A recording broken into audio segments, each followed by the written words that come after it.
I pledge allegiance to the flag of the United States of America and to the republic for which it stands, one nation, under God, indivisible, with liberty and justice for all. Lois, can you read the statement of certification of the meeting?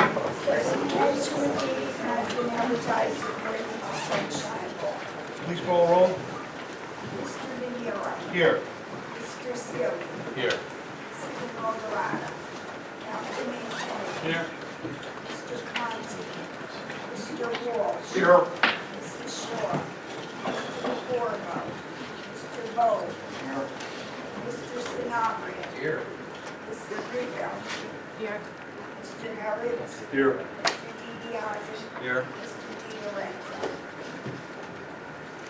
Under old business, we have memorialized PV 2013-02, 11 Franklin Avenue. We're going to carry that to the next meeting. And we have the application before the board. It's PV 2013-02, 81-179 Belmont Avenue, BOIV Belleville MCB LLC for preliminary and final major site plan, multifamily, residential, and commercial uses. Good evening, Mr. Chairman. Should I proceed in open this case? Mr. Chairman, members of the board, council's name is Robert Gassion. The firm is Gassion Tobacco, 524 Union Avenue in Belleville. I represent the applicant, BOIV Belleville MCB LLC. My clients are owners of lots 11 and 12 in block 2001 or 81-127 Belmont Avenue. My client is seeking preliminary and final major site plan approval in order to construct a mixed-use development at the property on Belmont Avenue. The applicant is proposing there be a one-story building that remains and 2 new buildings to be constructed. The existing masonry building is approximately 55,000 square feet and will continue to be used commercially. The proposed building A will have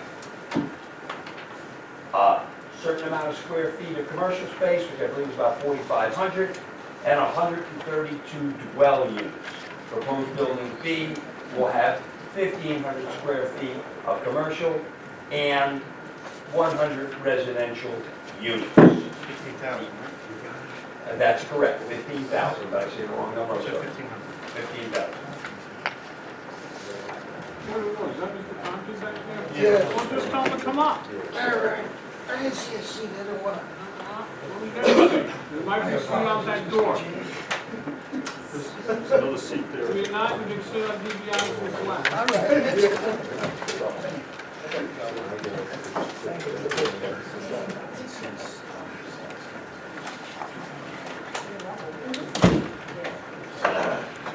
Mr. Conti, you were able to hear what I said back there. The witnesses you'll hear from are Brian Stolar, the owner representative, Scott Raskin, the architect, Bob Byra, the site engineer, Craig Gendron, the LSRP, Craig Porogoy, the traffic engineer, and Mark Vizzini, the landscape architect. Mr. Stolar will generally review the application and discuss the amendments. The architect will describe the existing building and provide renderings and discuss the proposed buildings and provide renderings. He will also review the number and type of units. Bob Byra, the site engineer, will review and describe the site and respond to questions raised in Mr. Erickson's report. The environmental consultant will review the history of the property, the cleanup work to date, and what remains to be done. The traffic engineer will discuss the condition of traffic volume and the pedestrian safety. The landscape architect, Mark Vizzini, will review the extensive landscaping and discuss pedestrian walks and pedestrian areas. I have a planner available, but I don't think he will be necessary because the application is 100% compliant. There are no variances whatsoever being sought. It complies with the redevelopment plan exactly. I'd like to call my first witness, Brian Stolar. Please raise your right hand. Do you swear to tell the truth, the whole truth, and nothing but the truth, so help you God? Yes. Please state your name for the record. Brian Stolar, Spell your last name. S-T-O-L-A-R. Thank you. Mr. Stolar, what is your business address 363 Bloomfield Avenue in Montclair. and your occupation? Real estate developer. And what is your relationship to the applicant? We have a co-venture to develop this project.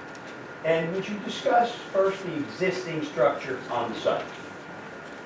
The existing structure is a supermarket that has been formerly occupied by F Mart and is currently occupied by the new operator that you see here today. And would you briefly describe the proposal and what it is you are seeking site plan approval for? Our proposal is for a mixed-use project, 232 residential units, about 19,000 square feet of commercial, retail, and parking and other amenities to support the project. Is there anything you can tell us about the proposed commercial uses on the site? The concept is to make these essentially service type of retail. We are focused and interested in fitness for one of them. I think that's a great thing, both for the residents of the new development as well as for the residents of Silver Lake. And then the rest would be more convenience oriented. Do you have any familiarity at all with the history of the property? Yes. The property previously, as a lot of properties in New Jersey, I grew up in Linden near the Esso refinery, so I'm pretty familiar with industrial properties in New Jersey. Was Edison's battery factory. And then eventually over the years, many years later, the current structure was built. And if this application were to be approved, will the units be rentals or individual ownership? The plan is that the residential units would be rental. And then where would the responsibility lie for things such as ongoing maintenance and snow plowing? All of the responsibility will be by the owner and management company for the project. The residents would be like any other residential rental tenant, and they would have the right to use the apartment and all the facilities, but no management responsibility. A review of the plan reflects that you have more parking spaces than are required. Could you explain to the board why your group has decided to have more spaces than required? Well, you know, you really have to look forward and you gotta look present.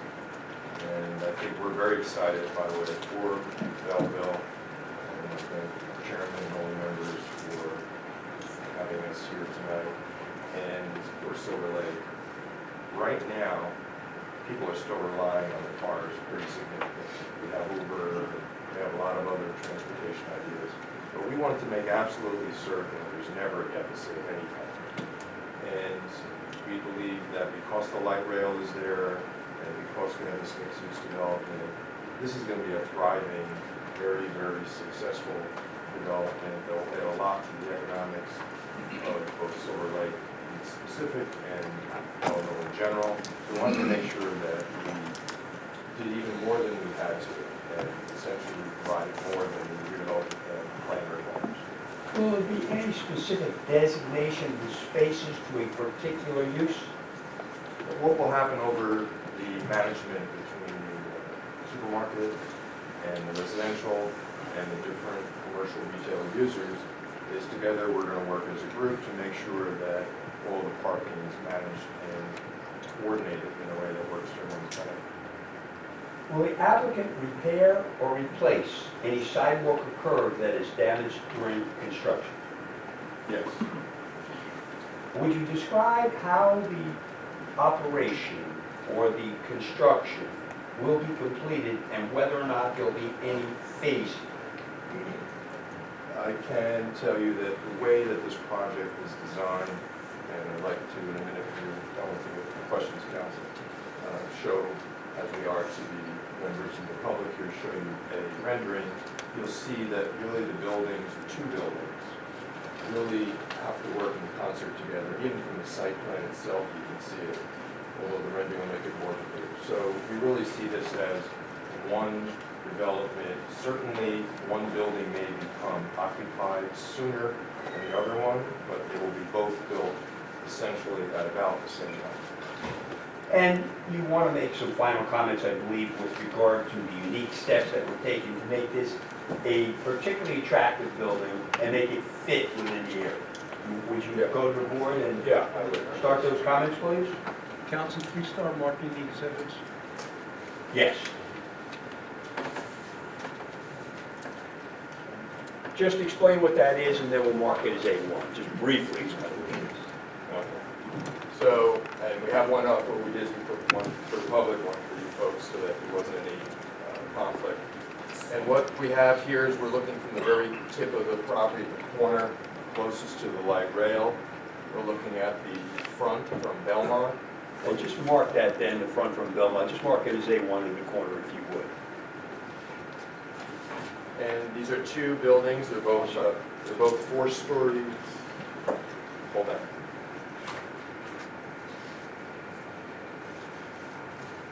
Okay. Sorry for interrupting. No problem. They're both 4 stories of residential over the retail here in the front of this first building, on the first level of this building, and then we have some other amenity and outdoor space on the top of this section. And you'll also see that we put on the top of the building, which we really think is actually unique in this entire area, a large band of glass all the way around the top of the building to really make it look a little bit different and to take away that feeling that you see in so many buildings that they just look like a straight facade. And then we also have a lot of green. We have on this elevation, this rendering, you see into a park area between the buildings.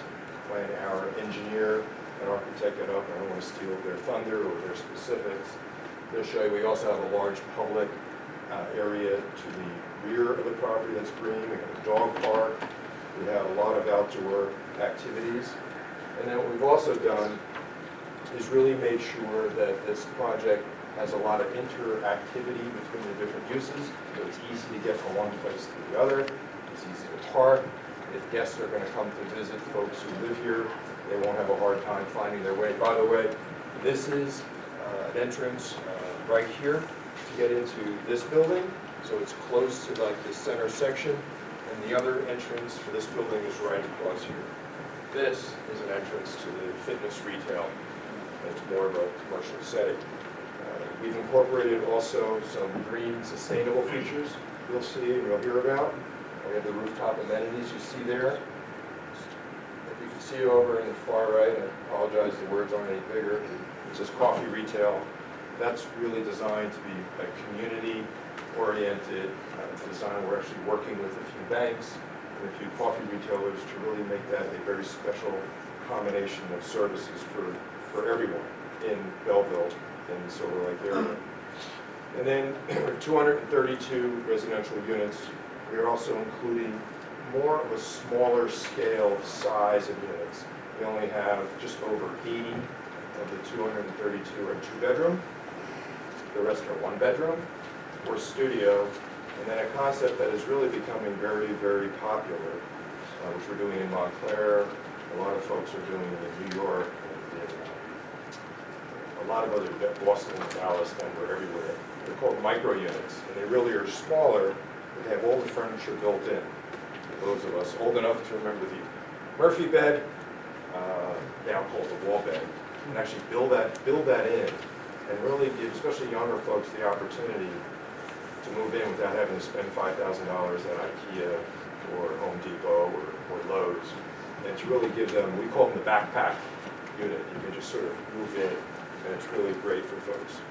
We're maximizing the light rail connection, and our engineer will show you it would be a dedicated pedestrian crossing, a safely designed special crossing so that they can easily get back and forth to the light rail. We have a bike depot. I'm very involved with the New Jersey Bike Walk Coalition, and we believe that people will only use bikes and walk if the sidewalks and the ways to get around work well, and if there's a good place to put a bicycle and access it and use it. You'll see we actually have an outdoor structure that we've built for someone to take their bike. It's key fob controlled, instead of being like in the basement of a building where no one ever wants to go. And then we're also going to be using some share cars. One brand you've heard of, maybe it's Zip. car, there's others, so that people can be incentivized here as we move towards the future of possibly using more Uber type of short-term or have their own share car. The zip cars are generally between about $12 to $14 an hour. So if you want to take a car for an hour or two, you can kind of grab it, do something. You don't have to take it to go food shopping here because you walk right across to our food store, but perhaps you want to go somewhere else, go downtown here, get a bite to eat, and possibly come back and really try to make it something that people will really look at as a project of the future. And then the last couple things are really the other focus of redevelopment. We've been involved in about 25 redevelopment projects in Morris, in Essex, in Bergen counties, and Hudson, I'm sorry.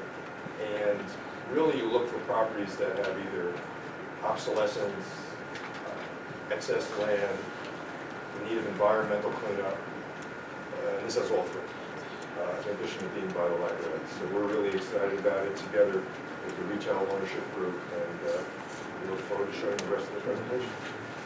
I have no further questions. Any members have any other questions? Just a point of order for clarification. As Mr. Gassion stated, and the application says, the owner owns 81 to 127 Belmont Avenue. There is references in the application and in the plans and on the agenda that we're talking about 81 to 179 Belmont Avenue. Can you please explain the difference? I can only tell you, sometimes the addresses are very different in the offices, but the lot and block is correct, and that's really the legal position we take, that we have a correct lot and block mentioned. And what's the block for 81, 127? The lot and block, just give me 1 second, I'll tell you what it is. In my opening, I pointed out that it's lots 11 and 12 in block 201.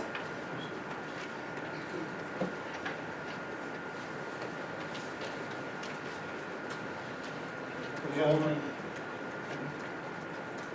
don't know where lot 201 comes from. Block 201.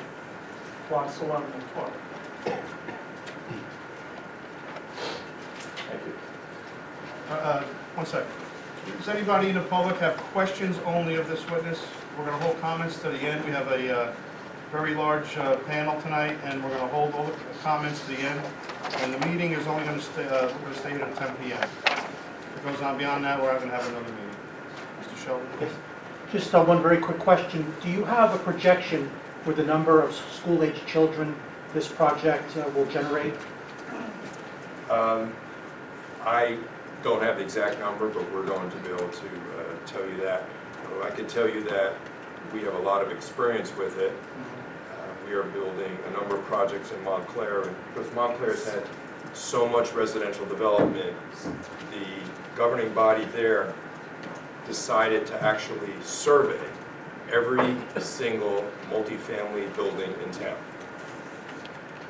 Many buildings and thousands of units. And the average was 6 school children for every 100 units. We have several projects in Montclair that are right around that or less. Yesterday I was at a presentation. There's a new project right by the train station there in Montclair, right at Pine Street. It is 52 units. It's fully leased. It opened up in May of 17, and there's 1. So we believe approximately in that 5 to 10 would be a lot, because first of all, they're rental apartments. In our case, we think it'll be skewed lower because we have so few two-bedrooms. Thank you. Mr. Franklin, The top floor, you were saying, going closed with glass. Is there apartments on that top floor too? Yes, sir. They're all apartments. All apartments, every floor. It's not entirely glass. If you look close, there are mullions and small sections, but much more glass than would be normal. And are you developer, are you familiar with the Cambridge Heights development in Nutley, Clifton? Yes. Are you aware that their projections for the school-age children actually tripled and almost quadrupled their experts' projecting? Quite familiar. We were actually the company that finished the work out on that project for the bank after the former developer had completed. And the units that you're talking about average 2,600 square feet. Our units average about a third of that. So it's a completely different product and really has no relevance to this type of housing.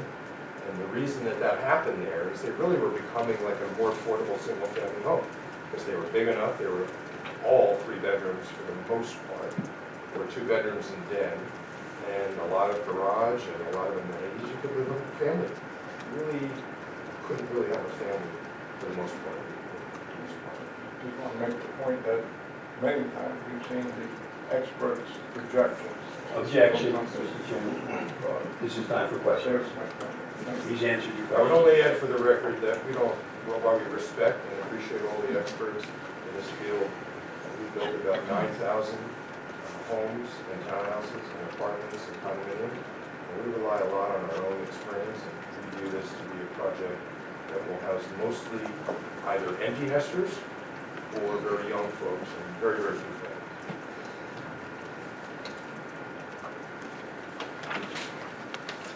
Yeah, I'd like to know how many residents... Wait a minute. Yeah, what about names and addresses, Mr. Chairman? At this time, it's only questions, we're not going to swear them in. You don't have to swear them in, but at least they should say their name and their address. All right. Yes. Angelo D'Argenio, I'm with the Laborers Can you Union. come up a little bit, because I'm having trouble hearing you. Angelo D'Argenio, I'm with the Laborers Union. And I need to spell in your last name. Angelo D'Argenio, D''R''G''E''N''I''O. I'd like to ask Mr. Stoller how many residents will be on the project, if you're going to have apprentices, if you're going to have any kind of percentage of residents that can help build this project. Any kind of job fairs or anything like that that sounds well. I don't think we have any particular plans, but certainly any local support and local labor from the community is always welcome. I try to reach out to you many times on all your projects, and I don't get an answer.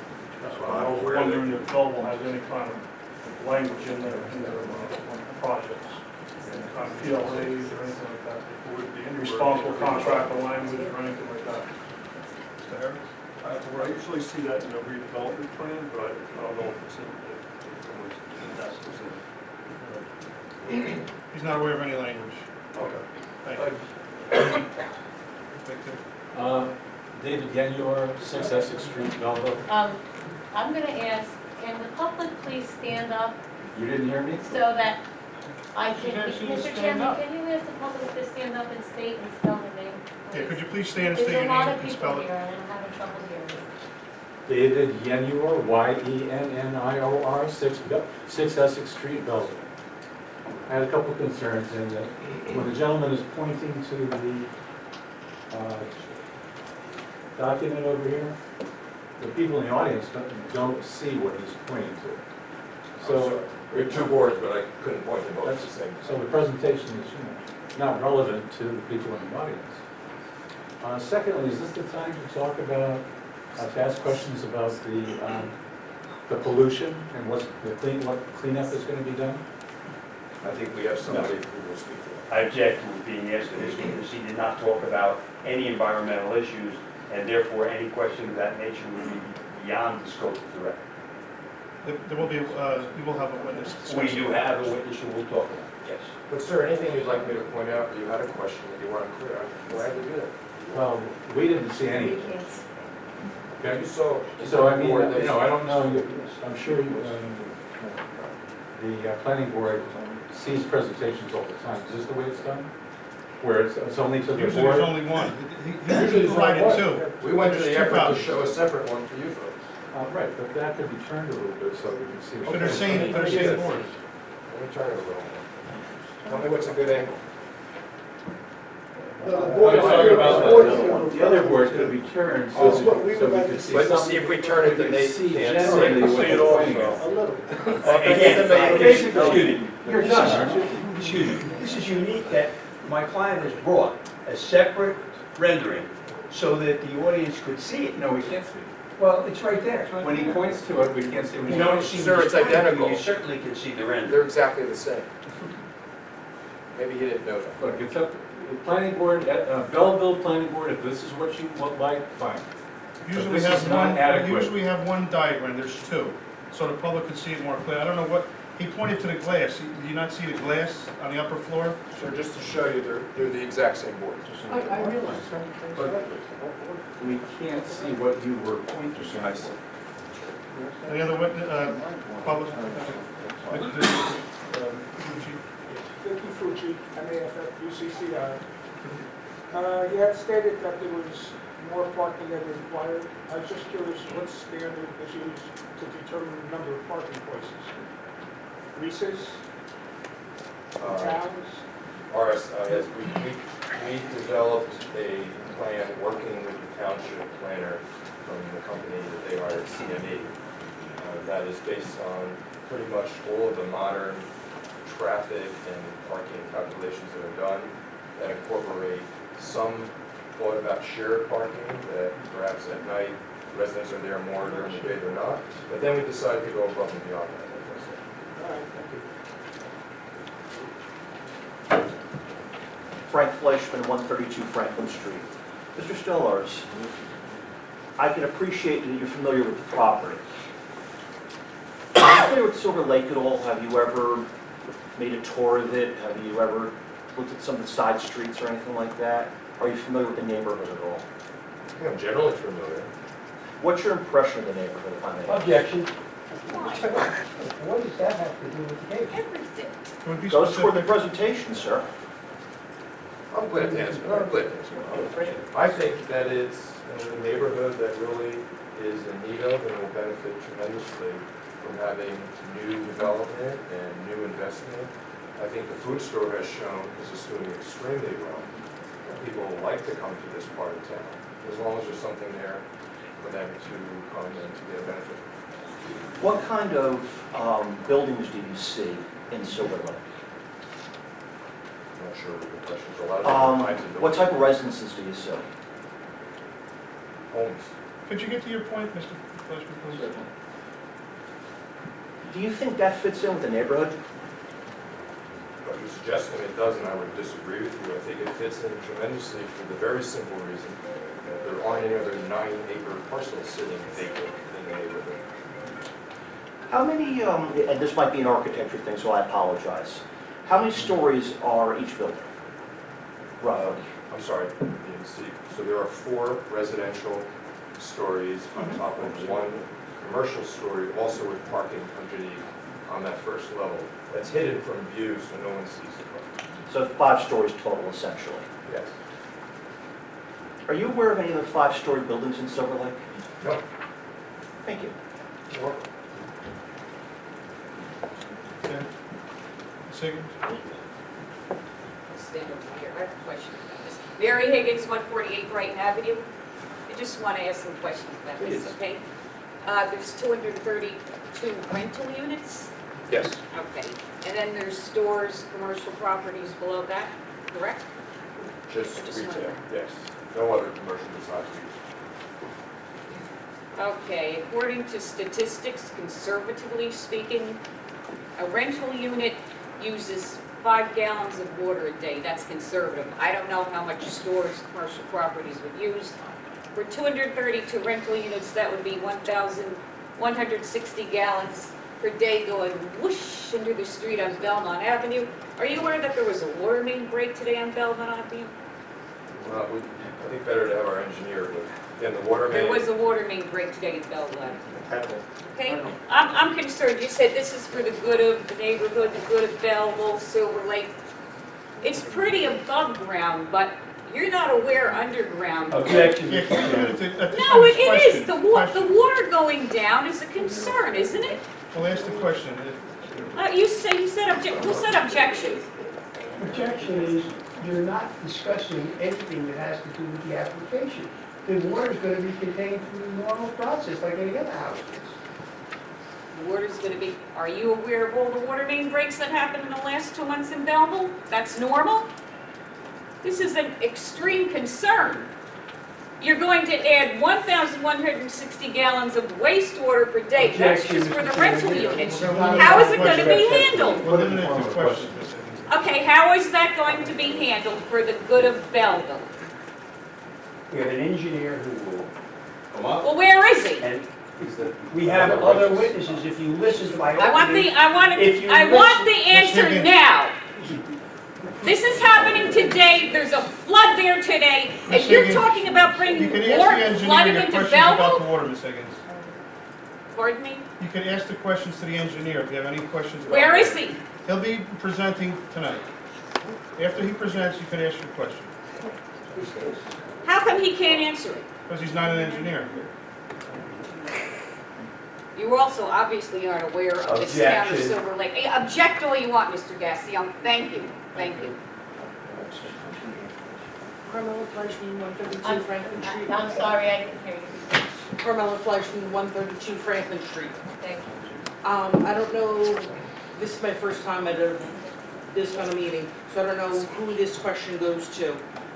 With the proposed building, the already taxed police and fire departments of this lovely little town, will they be helped in any way with the addition of the, building that you're proposing? Again, this is not a question for my client to answer, Mr. Chairman. Then, excuse me, if I can be directed to, who is the person to answer that question? Probably the traffic expert Okay. knows about that. Okay, thank you. I'll ask him later. Thank you. Thank you. Anybody else from the public has questions? Jeff Mattingly, 56 Walnut Street. Just have a question about the type of construction. Could you elaborate somewhat in terms of what the building components will be foundationally and then going up? Sure. The foundation will be a concrete foundation. You'll be able to drive into the building, and there'll be a parking level at grade. The retail is also contained within a masonry concrete structure, and that is a non-combustible structure that provides for a very safe condition at grade, so that all the way up to approximately 15 feet, it's all concrete. And then above that, you have your typical wood frame construction for the apartments, and we're using the typical type of sheetrock. There's nothing unusual. The only thing that's really unusual in the facade, besides the brick and the stucco, is that we have more glass, as I said, up above. And then we also have a unique feature. Most of the projects you see where there aren't exposed balconies, they have these kind of fake balconies they call Juliet with a railing on the outside. And we think that that looks somewhat, we don't like Less the look. stark. It's stark, thank you, that's a good word. So what we did is, together with our architects, we developed an invisible rail, which is actually a glass rail inside the slider window built in. So when you open the slider, it's there, but you see when you look at the building, you can't tell where they are. So that's just one of the unique features along with the glass on the top level. So then the ground floor parking would be behind the commercial? Yes. So the storefronts are, I guess, the shallower depth and then all parking behind it? No, I think our architect will show you, maybe not being too clear. In the very front of that building that faces Belmont, that entire lower level, the part that is parallel to Belmont, is completely retail. The leg of that building that runs perpendicular has parking. Just for the public, we're talking about this right here? Right, that is all retail. And then the other leg of the building that returns perpendicular. Back here? This, Good, please. this portion of the building that Yeah. returns perpendicular. Oh, okay. This has all parking under it. This building has retail only in the very front, and from here on, it's all parking.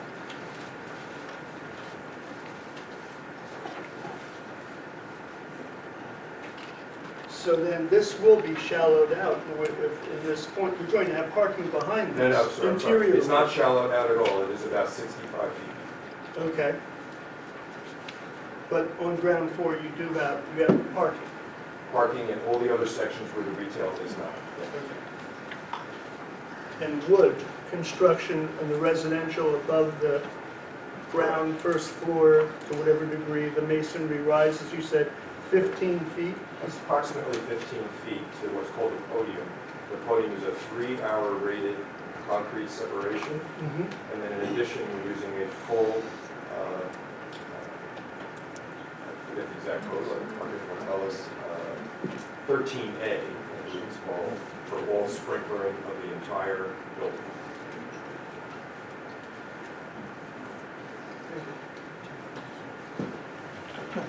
Michael Sheldon, just one other quick question.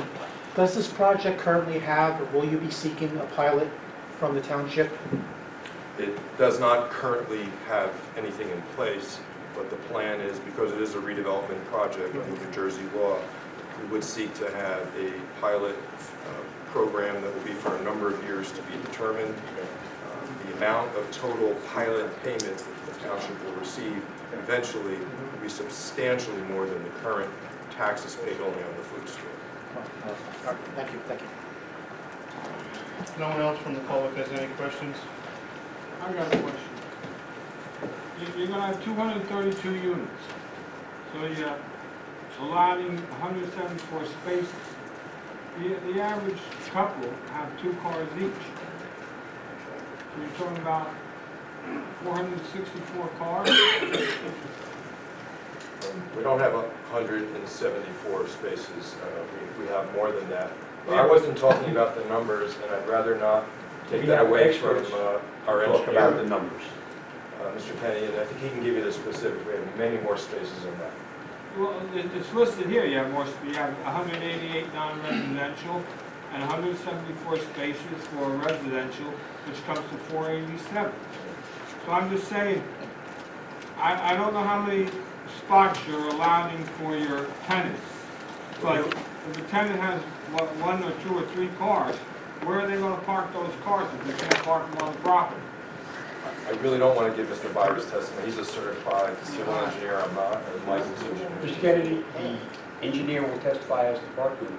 And as I asked my client, we provide more than the required parking. That is the requirement of the redevelopment plan. To my recollection, 125 spaces more than are required. I believe. I'll have the That's the way experts you look at testify. it by the thing, but if people rent apartments there and they have 2 cars per family, they're not gonna have enough space. Well, The only thing I would add, just I think it's a valid question to one extent that I can't answer. The rest I think our engineer can help you with. For approximately 70% of these apartments, it's much likely that it would be a single person as a couple, and for about 40% of them, it's almost undoubtedly designed really for a single person. We're really trying to provide a way also for the younger folks in this community and nearby communities to be able to come here, take advantage of the light rail, and get a reasonable monthly rent that they can afford. Mr. Cascione, would like to proceed? Scott?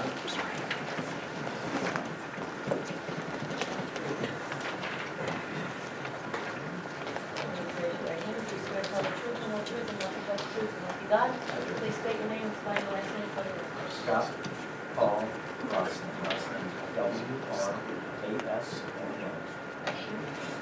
Mr. Rossman, what's your business address? 181 Washington Street, Conshohocken, Pennsylvania. Your occupation? I'm an architect, How long practicing in the field of architecture? 31 years, And from what school did you graduate and what degree did you obtain? from the University of New Mexico. I have both a Bachelor of Arts in Architecture and a Master's. Are you a licensed architect of the state of New Jersey? Yes, I am.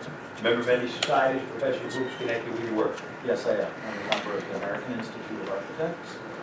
I'm also a member of the National Council of Architectural Registration Boards. I'm accredited as a LEED accredited professional. We'll accept your witnesses in this court. Thank you. Mr. Raskin, would you describe the site? Yes, I will.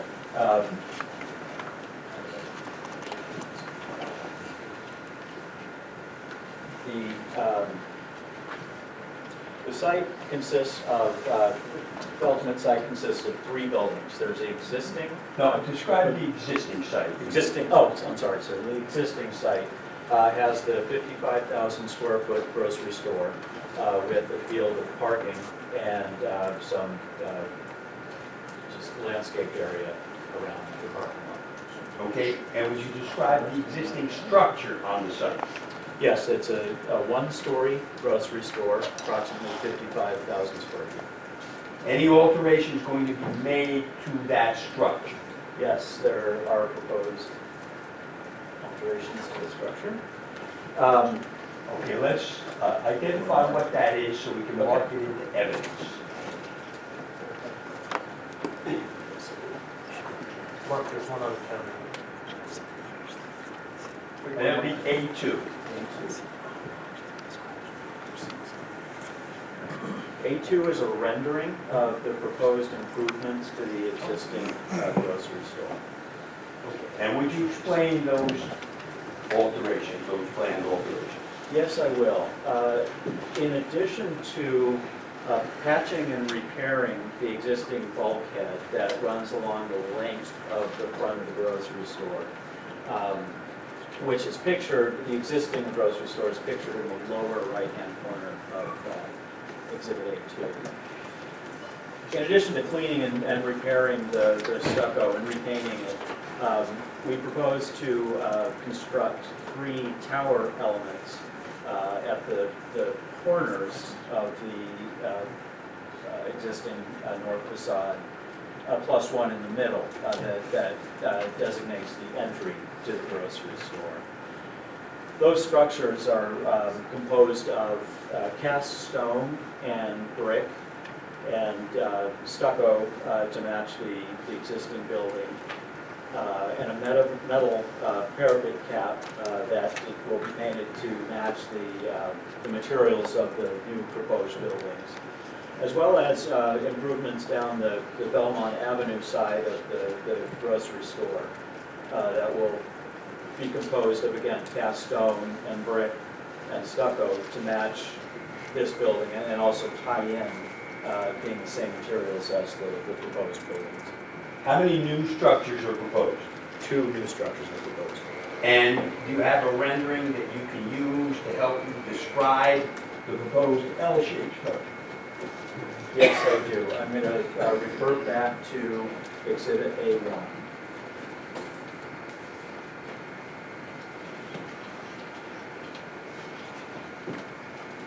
Please describe the L-shaped structure. The L-shaped structure, which is in the middle of the rendering that we see here,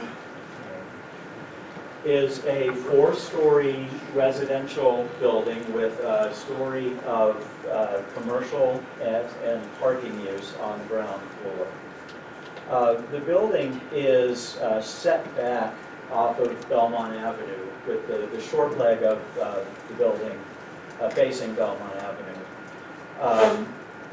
And it's set back such that it's placed over 135 feet from the face of the structures across the street. The primary materials of the building, the exterior building, the envelope materials that you see are primarily cast stone on the base and the ground level, brick, stucco, horizontal siding, and glass. And what we've done with the design of that building is really taken a lot of effort in breaking up the planes of the building to articulate the building in a much more palatable residential scale. That was really our guiding attempt to give the building a residential scale.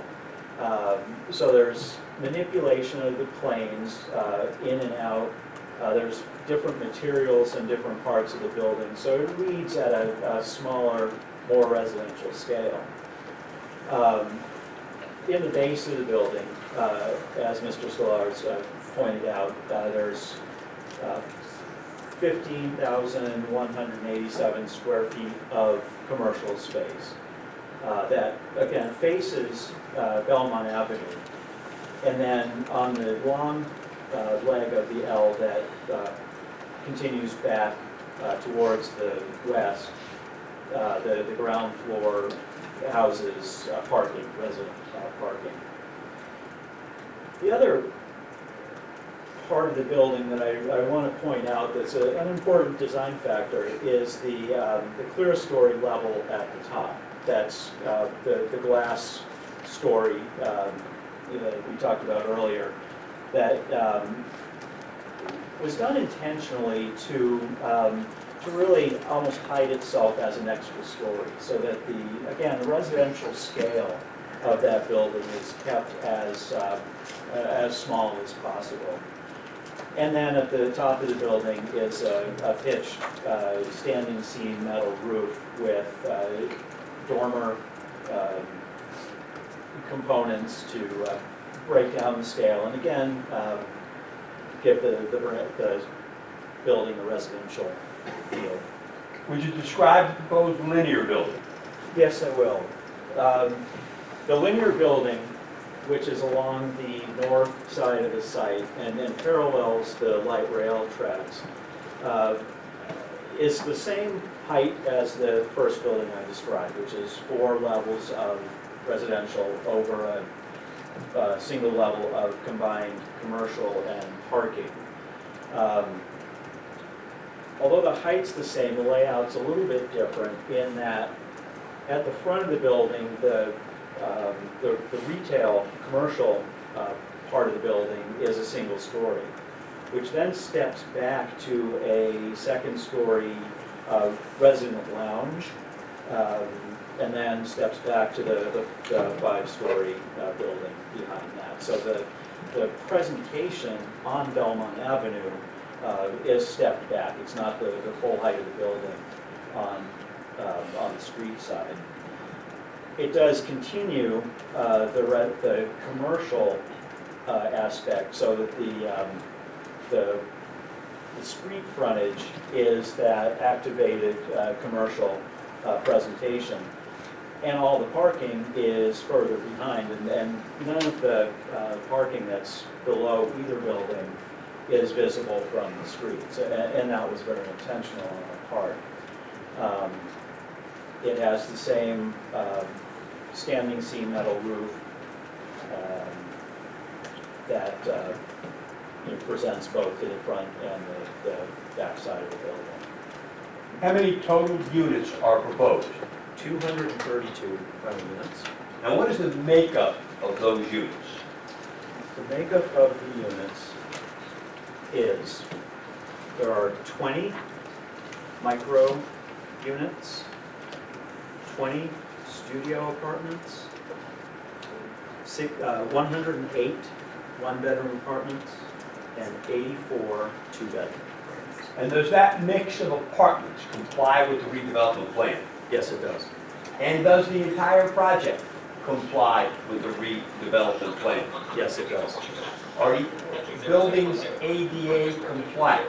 Yes, they are. Would you review the proposed retail space and the size of that space? Yes, I will. The retail on the L-shaped building is 15,187 square feet, and the retail space on the linear building is 4,630 square feet. And there was some discussion about whether or not there was parking behind the retail space. Is there any parking directly behind the retail space? Yes. In both buildings, there's parking behind the retail spaces. And what is the depth of the retail space? The depth of the retail space on the L-shaped building is approximately 65 feet. On the linear building, the depth of the retail space is approximately 95 feet. And how will the waste or garbage generated from the site be contained and disposed of? It will be contained in enclosed areas. Each building has a trash chute that is accessible to the tenants. But then the trash goes down, is collected in a trash room and trash compactor room on the ground floor of the building that's completely enclosed and will be accessible to the sanitation removal only when they come. It won't be visible except when it's being used. And have you had an opportunity to review the planners and engineers' reports? Yes, I have. Any comments on either of those reports? I want to point out that on the planning report, we complied fully with the planning comments under number 8, specifically the architectural items D, F, and G, where D is energy conservation measures, and what we plan to provide is Energy Star appliances, LED lighting, and low-flow toilets, and generally comply with all energy-related codes. Item F talks about the features, the site features of pedestrian walkways, lushly planted interior courtyard, and the second floor deck, the tenant deck, so we comply with those items. And finally, the request that we provide a color rendering of the space of the building, which I would suggest item or exhibit A line as presented. I have no further questions to this witness, Mr. Chairman. Any board members have questions of this witness?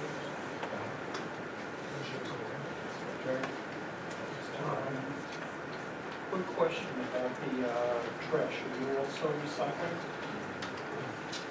I'm going to have to defer to someone else on the development team. I'm sorry. The question was? An operational issue regarding recycling.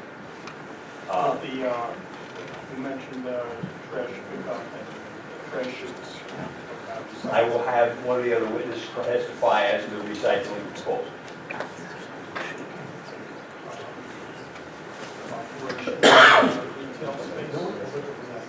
Operation of the retail space? Yes.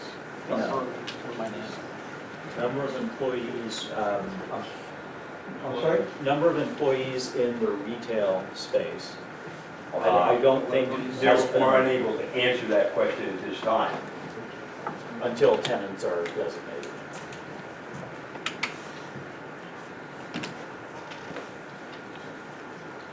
How is the trash for the retail handled?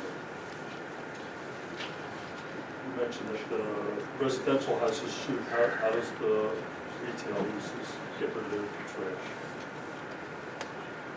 I don't think until such time as they know who the tenant is, for example, a gym is not really going to have much trash, and a coffee shop wouldn't have that much more either.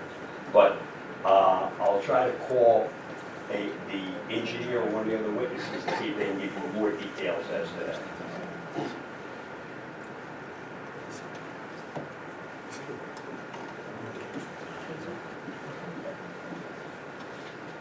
If no other board members have a question, we'll open it to the public. Have questions of this witness? Okay. David Yanduar, Director of the Egress. So, I too am concerned about... Could you just stand, sir, so we can all hear you, please? Thank you. No one ever complains about being unable to hear me. I'm concerned about the recycling again. You have a trash chute. So people are going to just shove the recyclables down the trash chutes with the trash. Again, I indicated the engineer will testify with regard to that. So this gentleman is not prepared to answer that question. The architect doesn't know. You don't know that, sir? He's not, I just said he's not prepared to answer that question. Well, has there been any architectural design for recyclables? That would be a level of detail that, that we would refine as we move forward. I think that's- You're not ready to really present all this to the board yet. Objection. That is not, this is not required to be detailed drawings, and working drawings are prepared when an applicant submits for a building permit. This is for site plan approval. Now, somebody mentioned something about 65 foot deep. Is that like some sort of footings? No, that's a depth, a plan depth from the front of the building to the back. Oh, okay. It's 65 feet. And so these structures are going to be on concrete? Yes. And what is in the soil under the concrete? Objection, there'll be an environmental gentleman testify with regard to soil. This witness did not discuss soil and is not prepared to answer that question. And you showed the grocery store? Yes. I don't understand where the grocery store is in relation to all of these buildings. Okay.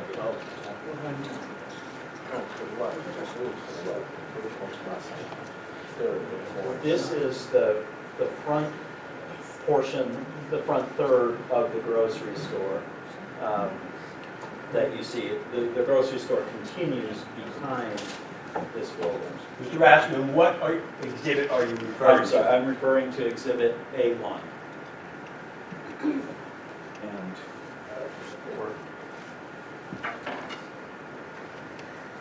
I was pointing to, yes, this is the part of the front part of the grocery store that you can see behind the new structure. Do you have any bird's eye diagrams that would show it better?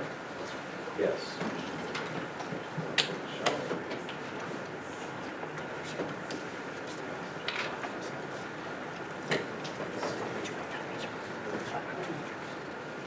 So the current picture right here, that's Belmont Avenue right there? This is Belmont. Okay. Yeah. I think he wanted to see in relation, I would see if I can pull the site plan.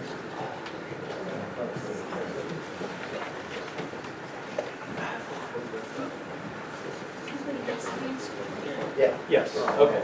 So in relation to the two new buildings. Can we get that marked down? And I'm sorry, this will be, What are you referring to, Mr. Rassman? We need to mark this one. We need to mark this one. Yes. A3. A3, Exhibit A3. And what is it? Just briefly describe what it is that's being marked as A3. It's a rendered landscaping plan, which is also Now you can use that to answer the question. So this is the footprint of the existing grocery store. Footprint of the existing grocery store. This is the L-shaped new structure. L-shaped new structure. And then the linear new building paralleling the road. Right now, where is the path mark right now? It's a super fresh. Okay. The parking lot is much larger right now. Correct. The L-shaped structure will be on top of what is now the parking lot? Yes, over what's a portion of the existing parking lot, that's correct.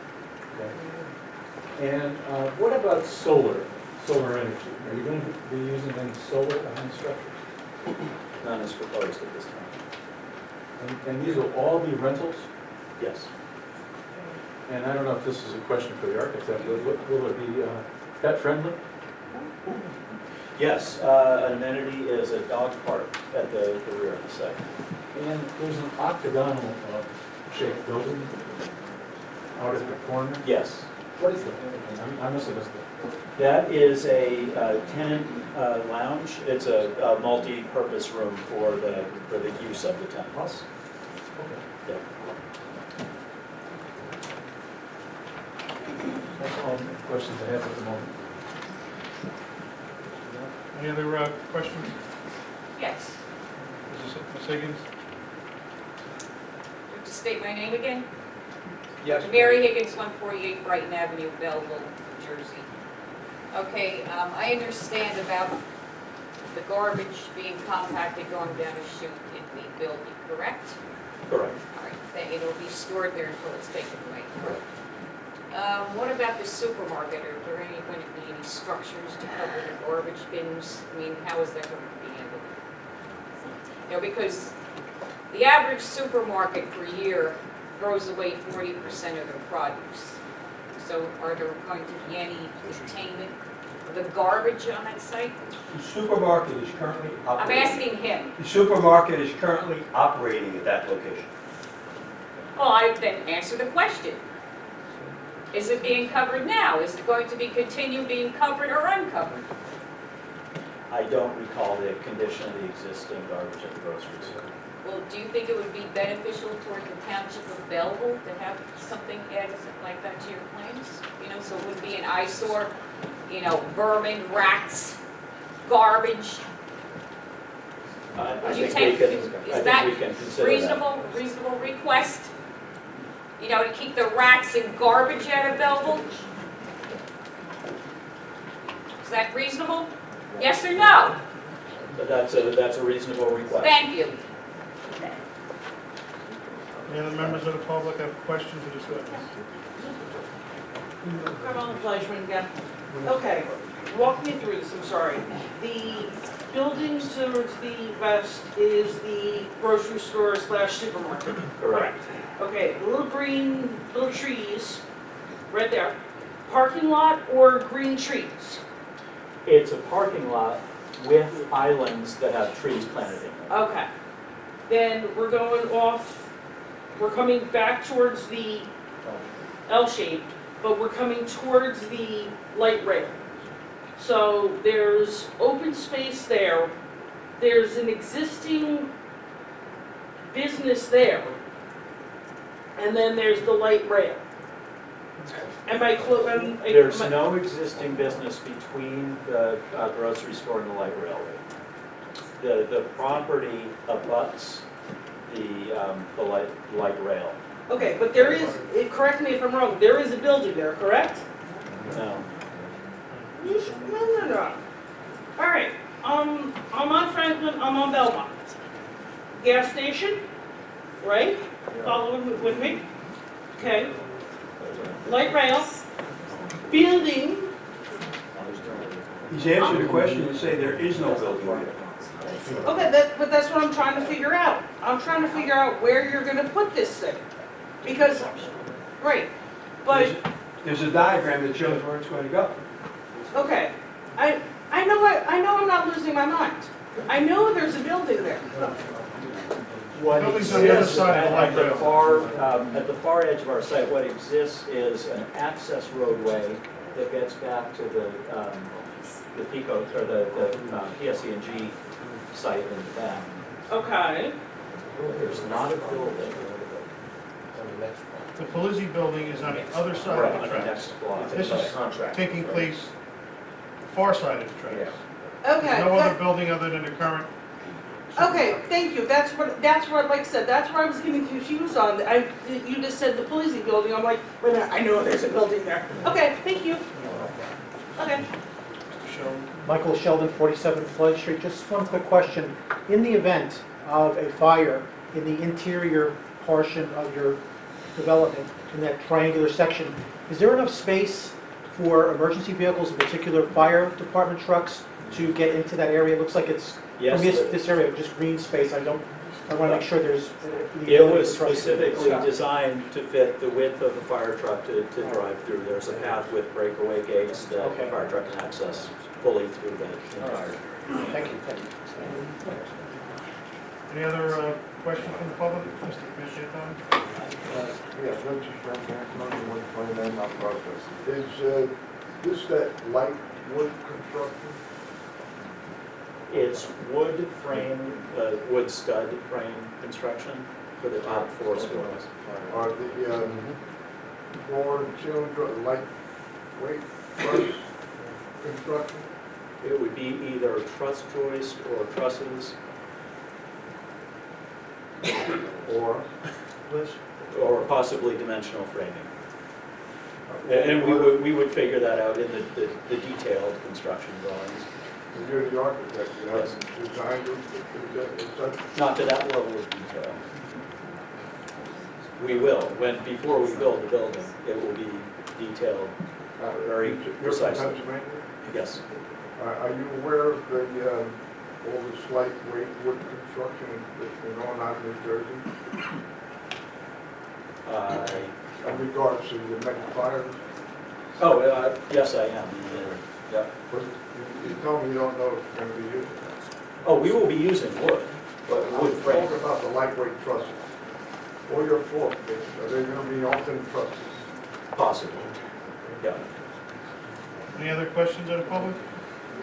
I have a follow-up, and that is, what about, is there any consideration for the electrical usage? You know, there's a power grid, and we're warned by PSC&G now that there could be, you know, loss of power. Won't the power for this complex take away from the power of the people living in the Silver Lake neighborhood? We would work with PSC&G to make absolutely sure that there's sufficient power. And that goes for all utilities, water, sewer. Yeah, we would work with the appropriate utility company and make sure that the service is compliant. If there's no further questions from the public of this witness, we'd like to give our, take a 5-minute break, give our stenographer a little break.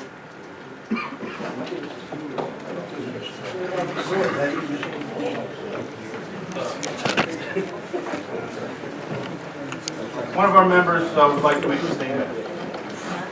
I'd like to recuse myself from this project.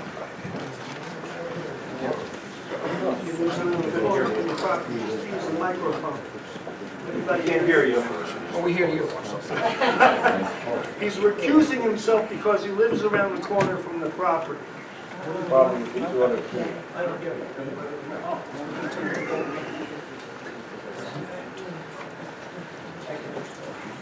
Well,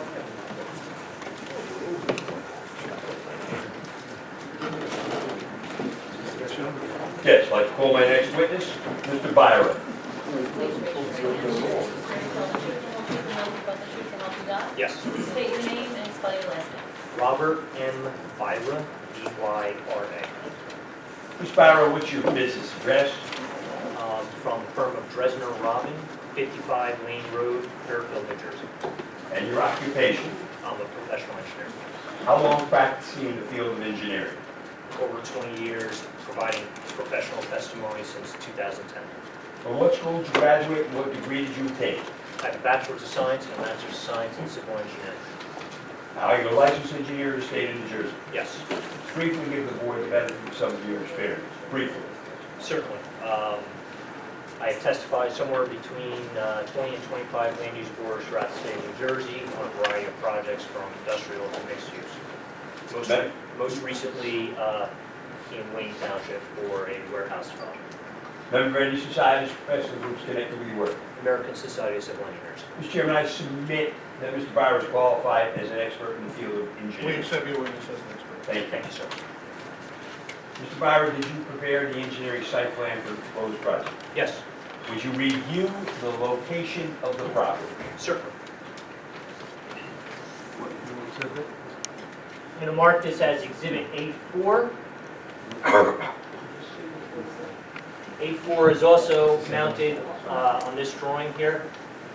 This is titled a Site Vicinity Map, prepared by Dresner Robin, and it is dated March 29, 2018. For the purposes of the board and for members of the audience, the top portion of the drawing is the west. The right side of the drawing is north, the bottom side of the drawing is east, and the left side of the drawing is considered south.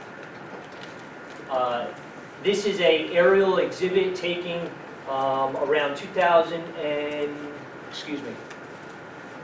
from 2016 of the site in question along with the vicinity of the area. The approximate center of the drawing is a yellow shaped area with a dark yellow shading within it. This represents the property in question. The heavy blue line represents the municipal line. On the northerly portion of the property is the existing New Jersey Transit light rail line. To the east of the property, or towards the bottom of the drawing, is Belmont Avenue, and across the street is a mix of residential uses. To the south, or the left side of the property in question, is an automotive storage facility. And to the north, which is also the common boundary line between Belleville Township and Bloomfield, is the existing PSE&G substation facility. What is the lot configuration of the site? The lot configuration is approximately 9.49 acres, and it's an irregular shaped property. And would you describe the existing improvements on the site? Certainly. The existing grocery store that we have talked about previously is shown as a somewhat rectangular existing building on the property on the left side of the drawing or the south side of the property. And the darker area to the right of the building or to the north of the building is the existing parking area that's out there presently today. The area that's shown in green, which are approximately 2 triangles, one to the left, or excuse me, towards the top of the building or the west side of the building, and to the right of the parking area or to the north of the parking area are the existing vacant areas. Those areas were previously occupied by the Edison Battery development that we talked about previously. Those areas were decommissioned and deconstructed sometime between the late 1960s, early 1970s, based on review of excuse me, historic areas. That area has remained vacant and is right now currently just well-maintained lawn with some minor scrub and wooded area along the northerly portion of the property.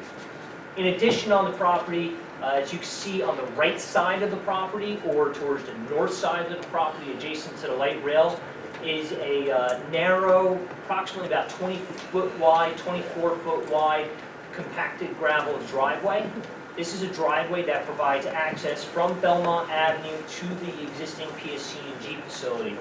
PSE&G is permitted to cross the property by way of a 50-foot wide easement agreement. This easement agreement has not only the purposes of accessing the property, but it also contains underground minor service utilities to the property itself, such as a sanitary lateral, water service, and gas main. There's also, along the northerly line, some overhead wires that provide electric service to the PSE&G facility. Would you describe the proposed site plan? Certainly. I'm going to refer back to Exhibit A3.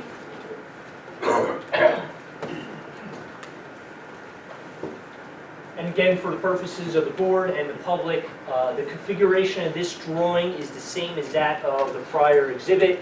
The top of the drawing is going to be considered west. The right side of the drawing is north. The bottom side of the drawing is east. The left side of the drawing is south. On the south or left side of the property is the existing grocery store building, which is approximately 55,500 square feet. It's a little difficult to see on this exhibit of A3, but it is prominent on exhibit A4 and was observed by our site visit. There is an existing trash compactor and enclosure on the rear side of the building or on the westerly side of the building, away from Belmont Avenue and completely screened from the public. The two new buildings that are proposed are towards the right side of the drawing or the north side of the property. The long rectangular building is identified as Building A. The L-shaped building is identified as Building B. The retail area that we previously discussed is along Belmont Avenue and is labeled as retail. To the left or the west side of each of those retail areas on this exhibit and in the drawings that have been presented to the board are dashed lines which are indicative of the parking that is below the building itself. The site is proposing to have access from Belmont Avenue. And let me just back up 1 second just to describe this exhibit a little more. Exhibit A3 is titled Rendered Site and Landscape Plan. This is just a color rendering of the drawings that were previously presented to the board and included in the public. There's only one exception to that, and that is the addition of a crosswalk along Belmont Avenue, which I'll get to a little further in my testimony. So again, staying on the right side of the drawing, on the north side are the two buildings. Again, we've gone through extensive testimony as far as the quantities and how much retail and residential space there is. Again, as a reminder that the residential mixed use is fully compliant with the redevelopment plan and the specific percentages that are required. Between the two buildings, between buildings A and B, is a heavily landscaped courtyard. This is one of the amenities that was discussed previously. And again, pointing to in between buildings A and B, just want to make sure everybody can see the green area with some of the circles that are colored. That is a landscape courtyard area. This is an amenity that is provided to the future residents of the building should the application be approved. This is a controlled access to the courtyard by way of gates and fences, along with security through the garage entrance. So it's only for residents of the facility. You can see within this exhibit and also on the drawings, there is a dashed black line, which sort of resembles an S shape. All right. That shows the limits of the emergency access. I believe there was a question previously from the public about emergency access to the buildings in case of a fire. That is intended to be emergency access with a turf reinforcement, which provides for the safety of a truck to get through there. I know I had said previously that this is a secured entrance. However, we are proposing on both the east and the west sides of that access way a double swing gate, which will have a chain on it that can be locked or that can be cut, or should the fire department elect, they can have one of those fire boxes that are seen commonly throughout commercial properties. That will allow adequate access for a fire truck or an ambulance to get through between the buildings. In addition, the site has been designed so that emergency vehicles can fully circulate around the property without any type of impedances. Intended loading for the grocery store is proposed to remain unchanged. Excuse me. It is intended that the trucks delivering to the grocery store will access the property along the left side or the south side of the property as they do now, circulate in a westerly direction towards the top or the west side of the property, and then circulate in a clockwise direction out of the property between buildings, between the existing grocery store and building B. As you can see from this exhibit, A3, one of the northerly landscape islands is offset towards the south slightly with a striped island. The intention of that is for the purposes of a tractor trailer that's serving deliveries to the grocery store. They can fully circulate around the property and circulate around this island.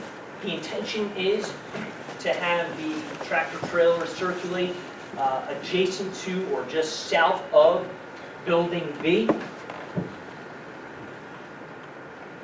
And we feel that that is adequate from a safety perspective to the public, as there is a sidewalk that is proposed along that building B line, along the south of building B. So it keeps pedestrians out of the driveway and keeps them away from truck traffic. In addition to pedestrian circulation, you can see on the drawing from left to right or from south to north, there is a proposed 6-foot wide elevated concrete sidewalk that's going to have landscaping on each side. This sidewalk area provides for a direct, safe access for residents from the two buildings to get to the grocery store.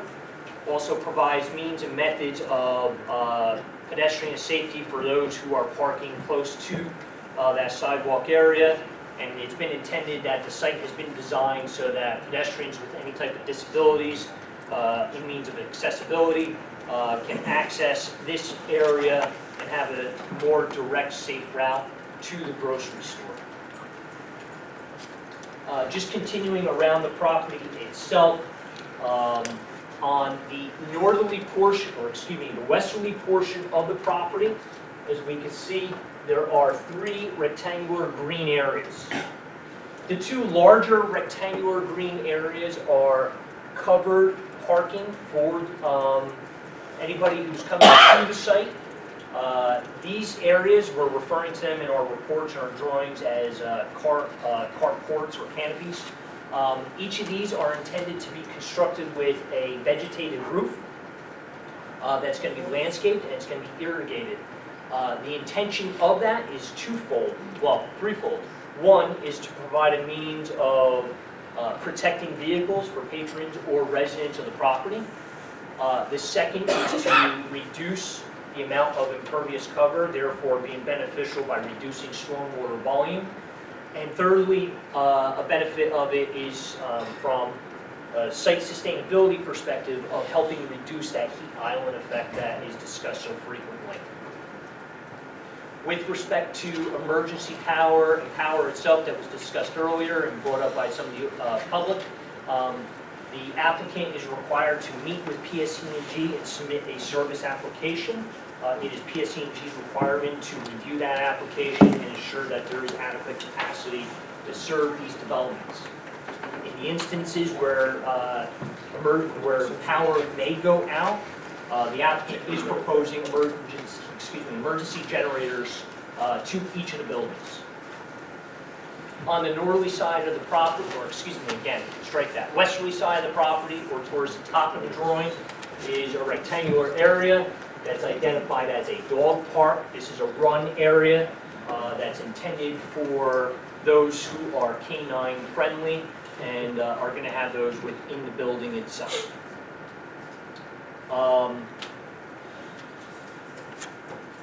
With respect to continuing with pedestrian safety, the applicant is proposing 2 pull-off areas or recessed areas adjacent to each of the buildings. They're identified on Exhibit A3 as a white striped area and labeled as a loading zone. The intention of this loading zone is for people moving in and out, pizza deliveries, etc., where they can quickly get off of the road area and be out of the traffic way. Last but not least, with respect to some of the site elements, there was some discussion with respect to trash. There has been discussions, we're very early on in the architecturals. Typically, you don't go into a lot of detailed design of that sort until you know that you're going to potentially receive a positive approval of a drawing. However, there has been discussions that internally on each floor are dedicated trash rooms. Within each of those trash rooms are separated chutes, one for recycling, one for garbage. So those garbage areas go down to that trash area where then they get compacted and they get managed by private haulers. We are also proposing a refuse and recycling area on the northerly side of the property. We're envisioning that it's going to be a smaller area that's going to contain some smaller dumpsters. That is for the purposes of the retail uses. And again, the retail uses are going to take their trash over to that recycling area. There were also some questions earlier in regards to utilities, and I'll just go through them briefly. First, foremost, stormwater management. A property like this, with the addition of impervious cover on the property, is going to generate more stormwater runoff. However, it is the responsibility of the applicant, in accordance with New Jersey regulations and township ordinances, that they meet certain standards. You may hear the term major development. Major development is a defined term by the New Jersey stormwater rules that state that when a property disturbs 1 or more acres, it must meet certain requirements for stormwater regulation. Those requirements include groundwater recharge, groundwater quantity, or volume of water, and groundwater quality. I'll just hit each of those individually. Groundwater recharge. The intent of groundwater recharge is that when you provide a development and you're converting area in which water can infiltrate into the ground to a hard surface that reduces that time or the amount of water it can get recharged, you're to provide areas where you recharge some of that water. You may hear terms such as dry wells, seepage pits, etc.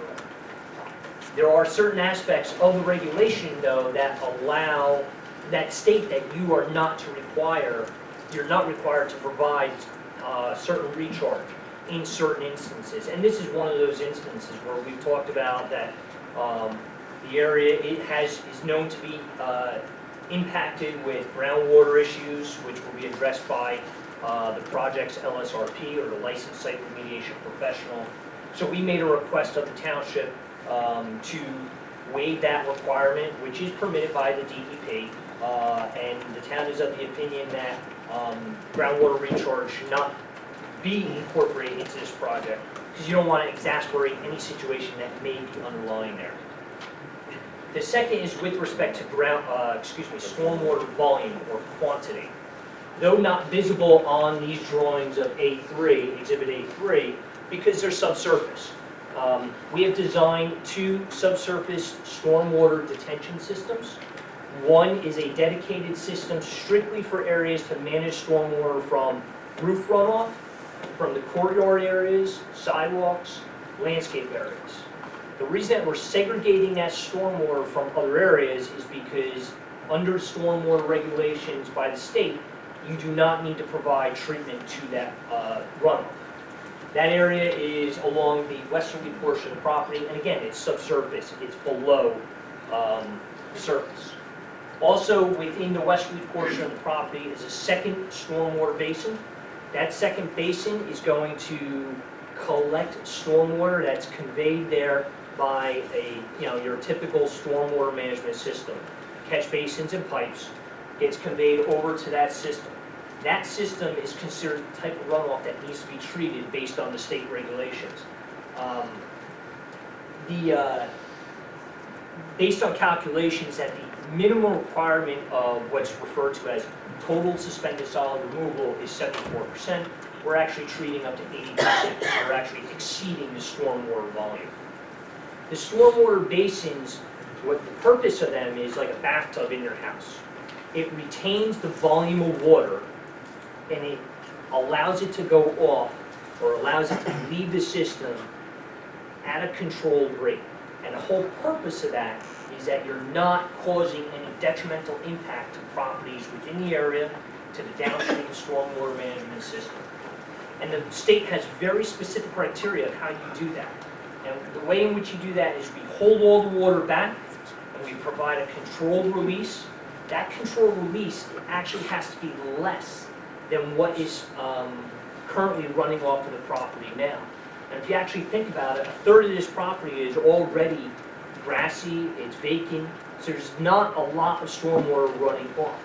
So the fact that we actually have to hold back more of that water to reduce it is actually even more beneficial than what you would see in any other type of redevelopment project, especially the ones that I've done lately throughout Essex, Hudson, and Passaic counties. From a sewer perspective, there is sanitary laterals that will convey sanitary flow towards the systems within Belmont Avenue. It is the applicant's responsibility to seek approvals, not from this board, but from other entities. They submit what is known as a treatment works approval, or a TWA, to the DEP. That approval application process has multiple aspects to it. The first is it has to get reviewed by the sewer department, and when the sewer department reviews it, they confirm that there's adequate capacity to convey that flow in the existing systems within Belmont Avenue and downstream of the property as it leaves the city and flows towards Newark.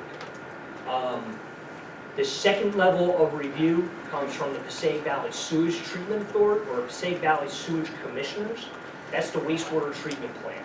They review it to say, all right, the amount of volume of sewage that's coming off of this property that's going to the treatment facility, we have enough capacity to treat that water, so they need to sign off on it. Once you get through those two levels, then you submit it to the state, and the state reviews it as a tertiary review, and they're the ones who issue the ultimate approval. Should the state issue that approval, then the applicant can go and apply for building permits, etc. From a water perspective, the water within this area is managed by Newark Water Utilities. We will have to make a similar permit application to the water department of Newark. They will confirm that there's adequate capacity within the system. Everything that's going to be proposed on sites in new buildings is all new utilities and connecting to the existing utilities within Belmont Avenue. And just lastly, just to wrap up my testimony, one of the key elements within the redevelopment plan is the need to incorporate sustainable design. So I'd just like to hit, just for the board, just some items with respect to sustainable elements. First is, one of the most important things that we see is the revitalization of an underutilized property. This is a property that has been vacant for quite a while. It's in need of redevelopment. The redevelopment will provide a benefit to the public as far as with respect to environmental aspects of addressing contaminated soil and waters, which will be addressed by the LSRP. The second is the incorporation of LED or efficient lighting. I discussed the stormwater runoff with respect to reducing the peak discharge from the property. One of the other items I would just like to address is up near the carport areas, up towards the westerly portion of the property, the curb on the westerly side of the carport area is actually a flush curb. And the whole intention of that is to allow the stormwater runoff within all this paved area to be conveyed over a grass area. And that actually provides multiple benefits as it helps reduce some of the suspended solids that we talked about previously, helps remove some of the nutrients, and it actually knocks off some of the peak discharge rate coming off the property. The selection of landscape, which will be addressed by the landscape architect, has been strategically selected for the purposes of sustainable design. We are also including an adequate amount of, more than adequate amount of shade trees throughout the surface parking area. This provides multiple benefits, especially with respect to that heat island effect that I discussed further. Lastly is transportation.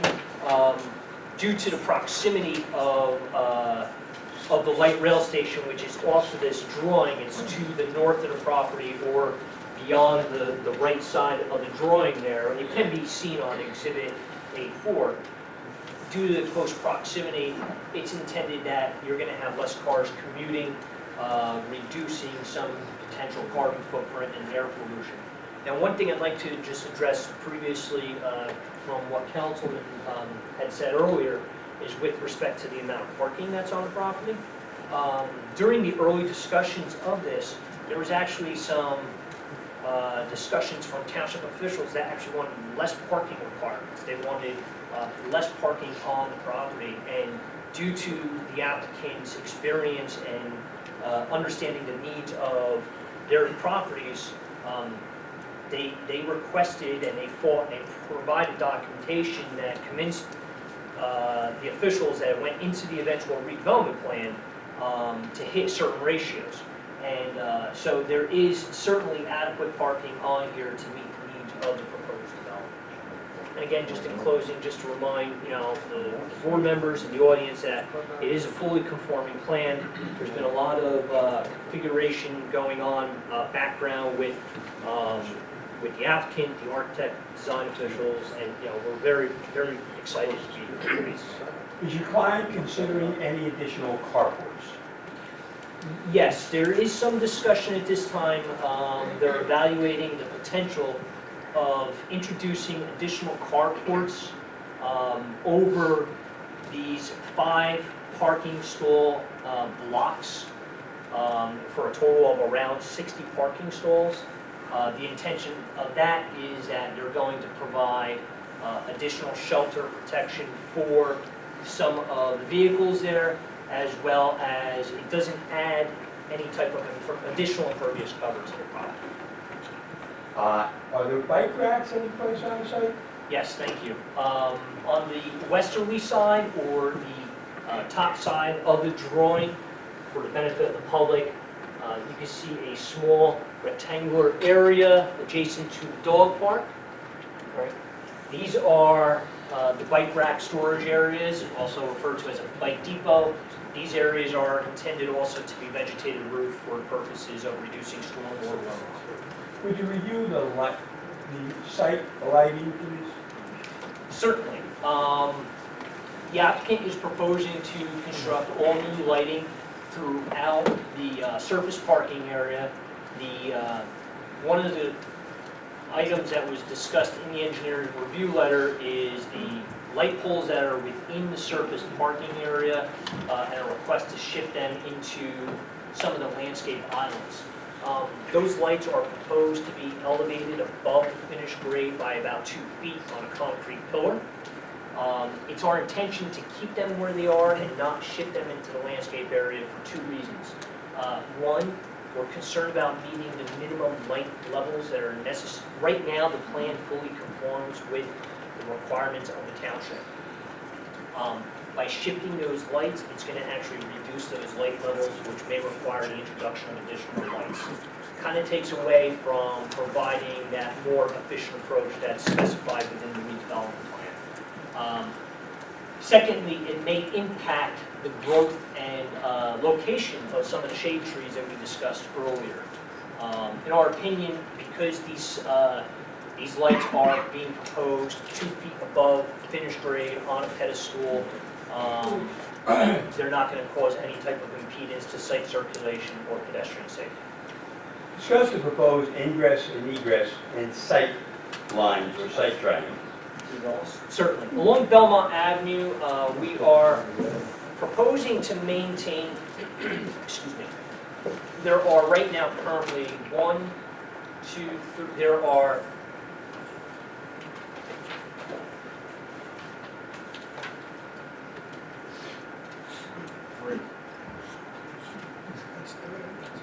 Yes, there are 3. There's three full-service driveways along Belmont Avenue to the property. One is on the left side of the drawing, near the grocery store, and then there are 2 others along Belmont Avenue. There's actually a 4th driveway that sort of gets missed because it's the gravel driveway to the PSC&G facility.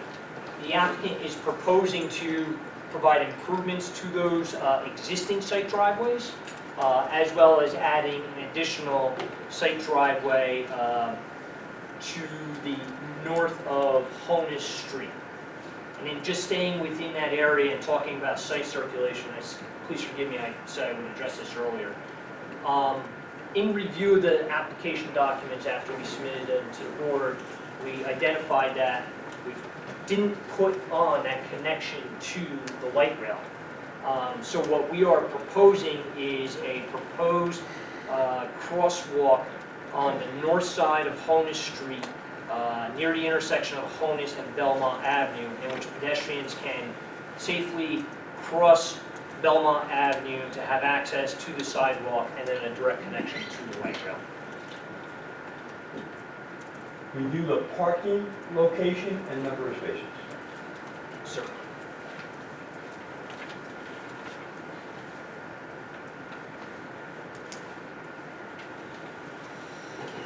The gray area shown on the drawing is the proposed surface area, the asphalt area, and the white lines on the drawing identify all of the proposed parking areas.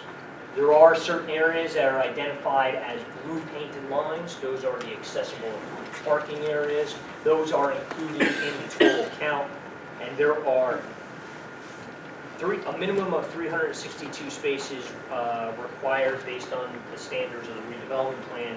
The applicant is proposing a total of 487 spaces throughout the property, and that is inclusive of 88 spaces below buildings A and B. Have you had an opportunity to review the township planners and township engineers reports? Yes. And do you have any comments with regard to either of those reports? No. Able to comply? Yes. No further questions, Mr. Witness. I have a question. Any project of this size, my main concern is fire prevention. What steps have you taken? I know the architect briefly said, I guess the whole building's gonna be sprinkled, a sprinkler system, or? I cannot testify to the architectural or the fire protection system. However, it is standard practice, and it's going to be required by code, that fire prevention be provided within the buildings. We have requested comments from the fire department. We're waiting for those as well. And again, from a site circulation perspective, we certainly provide adequate access between the two buildings for fire truck circulation. And the cars, if you're parking underneath, that area, I guess, would be concrete or some fire-proof material? I would assume yes. And that, again, that's Going backwards, the buildings are sprinkled, for sure. Okay. Yeah. I got a question. Yes, sir. The husband and wife and their daughter rent a two-bedroom apartment, and all three of them have a car. How many spots do they have? That would be a question for management. I'll put a management person back on to try to answer that. Do they, I'm gonna see what answer it is. Do they rent the spots out or not? Can you give me 1 second to consult? Yeah. Let's ask them if they're gonna rent the spots.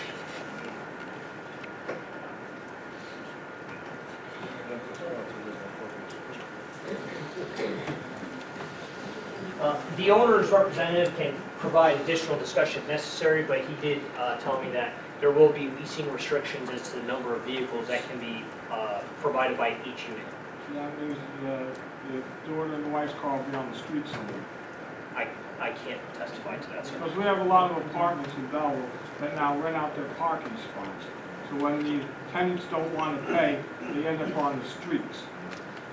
So, I still say you don't have enough parking. All right, thank you. Thank you.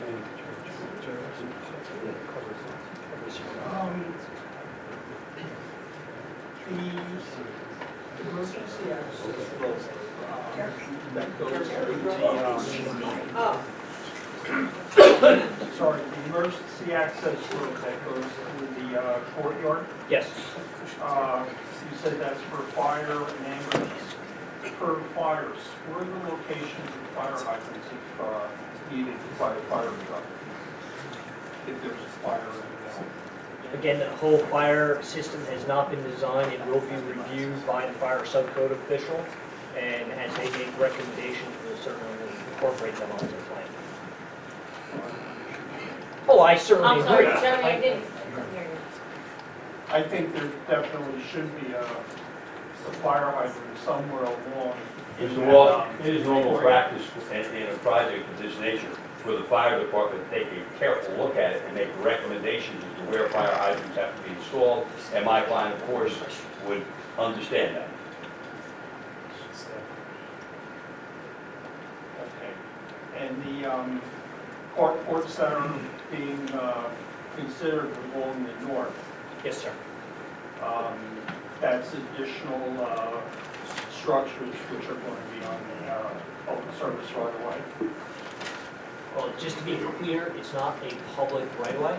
No, public service, right. When you say public service, are you referring to PSE&G? Yes. Okay. It's not a PSE&G right-of-way, it's an easement.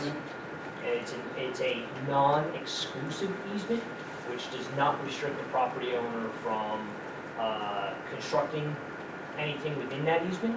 And certainly as good neighbors, we have already reached out to PSE&G to sit with them and review the application. Just as long as that's covered. Yep. Any other board members have questions of this witness?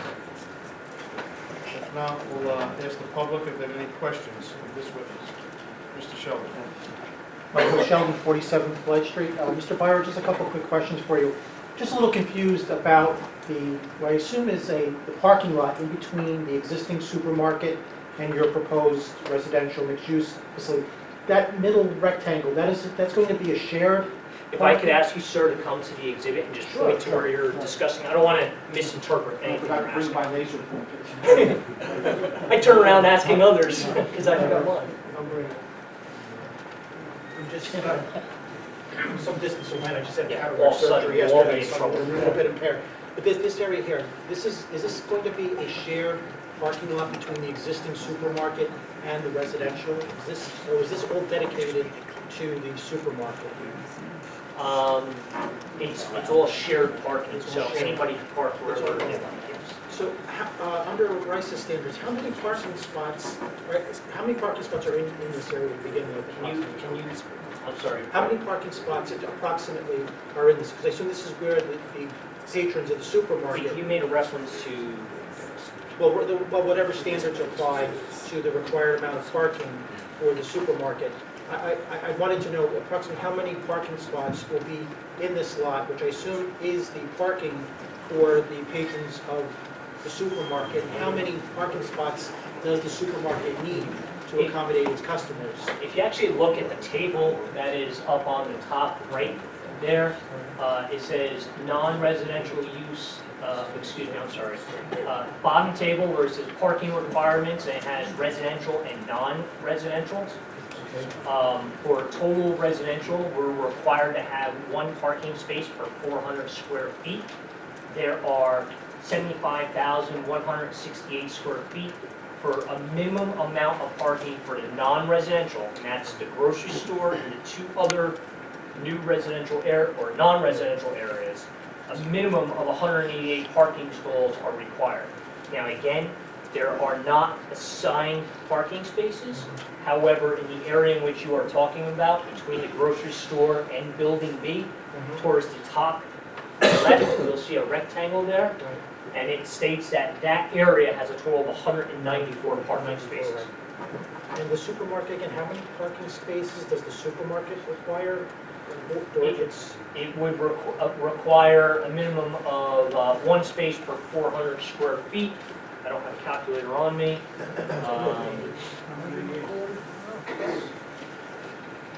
So 55, 498 divided by 400. There's 139 parking spaces minimum required for a grocery store.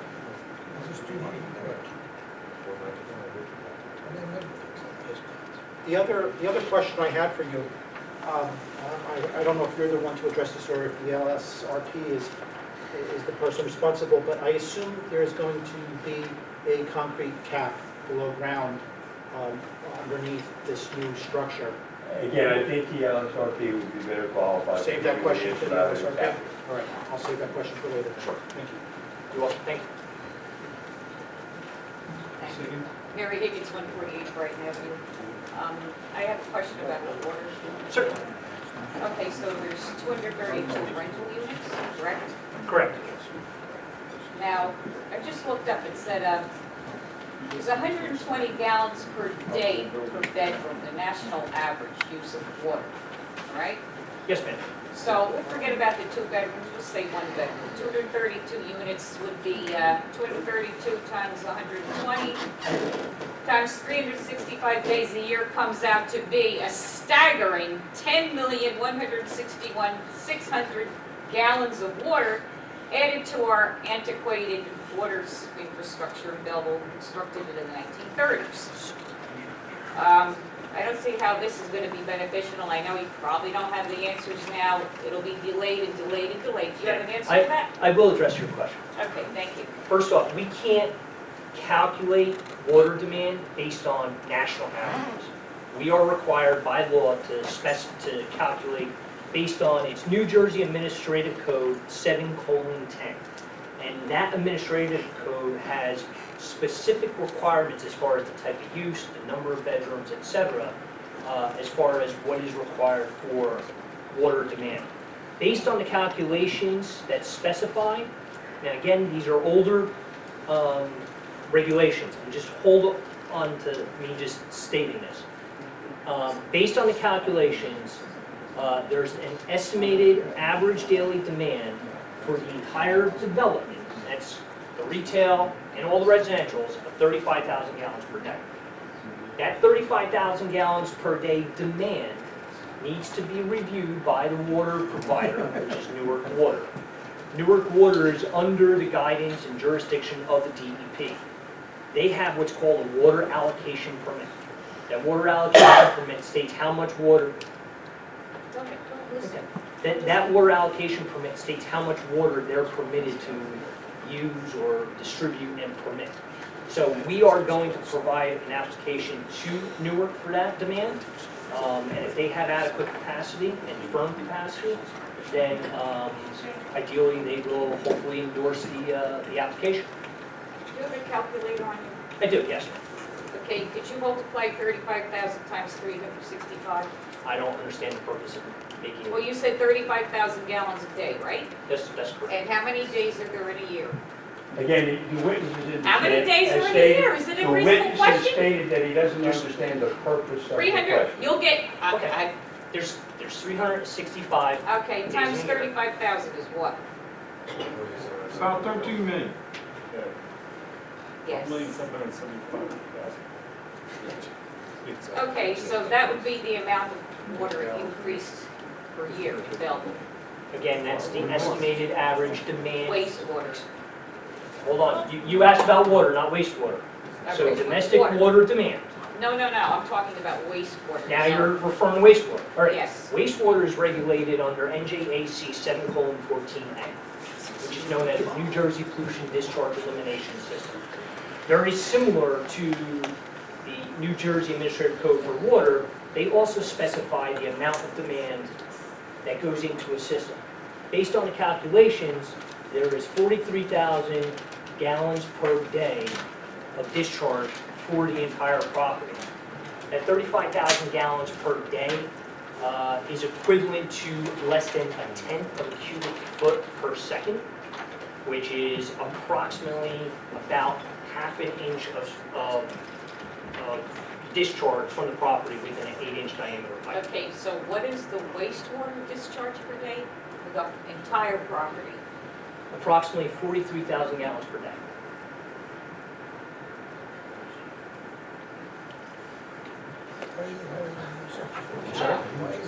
That's, I'm sorry, I didn't 15 hear. 15 Oh, million wait, gallons wait, per wait, wait year. a minute. Mr. Conti had a question, I didn't hear Sure, it. sorry. Why is the discharge higher than the usage? That's a great question. Because that's the way the code's written. I mean, I really wish I could have that answer for you, but it's the way the code's written. So that's 16 million gallons of wastewater per year added. Yeah. All right. I don't know if you're aware of this, but when there's a water main break, because of our antiquated systems that you don't see. Somebody mentioned hydrants before. There are hydrants here. When there's a water main break, for example, that happened a couple of times on Brighton Avenue where I live, great guys come out and they open up the hydrants to take the pressure as they repair the water mains underneath. And God forbid if there's a fire. All right, are you aware of that? That there's no water pressure coming out of the hydrants. You mentioned hydrants, Mr. Gassion. I did. All right, where are they? Hydrants are for the purpose of fighting fires, and the fire department will determine where they want the hydrant. You don't see how this is all integrated? You know, Council, would may be helpful. breaking by water next main meeting. pipes, hydrants with no water in them. Okay, What Can I ask may be another helpful question? for next meeting is if we get the report from the fire department, and hopefully we'll be able to have more specifics. I don't know if they would, the way their report. I don't necessarily know they would have the response by then, but you know, the thing that we need to keep consideration of is estimated average daily water demand versus anomalies of emergency situations. So there's going to be times where, yes, there's going to be a demand on the system as a result of a fire emergency, and it's either be able to safely fight that fire. I think what you could get by next meeting would be location of the fire hydrants, which I think would give the community some peace of mind. And also a statement that the internal circulation that you're proposing adequately meets the terms of the fire equipment. And I think that would give some peace to the neighbors. And I can tell you, because I have visited the site on numerous occasions, there are existing hydrants along Belmont Avenue, and specifically there is one in close proximity of the projected front of the store to the curb line. There is one there right now.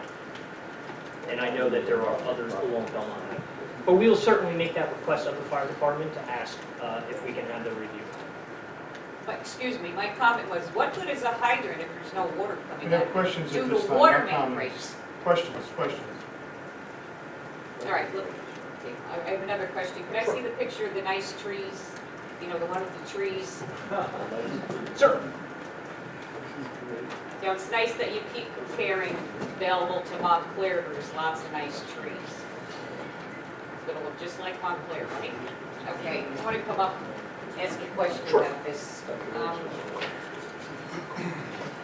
These green things here are trees, right? Little green circles? These are trees? Yes, ma'am. Okay, what's the square footage of surface area for each tree? I mean, There will be a landscape architect. Excuse me, can he There answer? will be a landscape architect to testify. But he mentioned the pretty who will be trees. capable of answering that question. I can say that although I don't know what the square footage is off the top of my head, it's something we can get. However, there is a minimum requirement of 1 shade tree per 10 parking stalls. We exceed that requirement.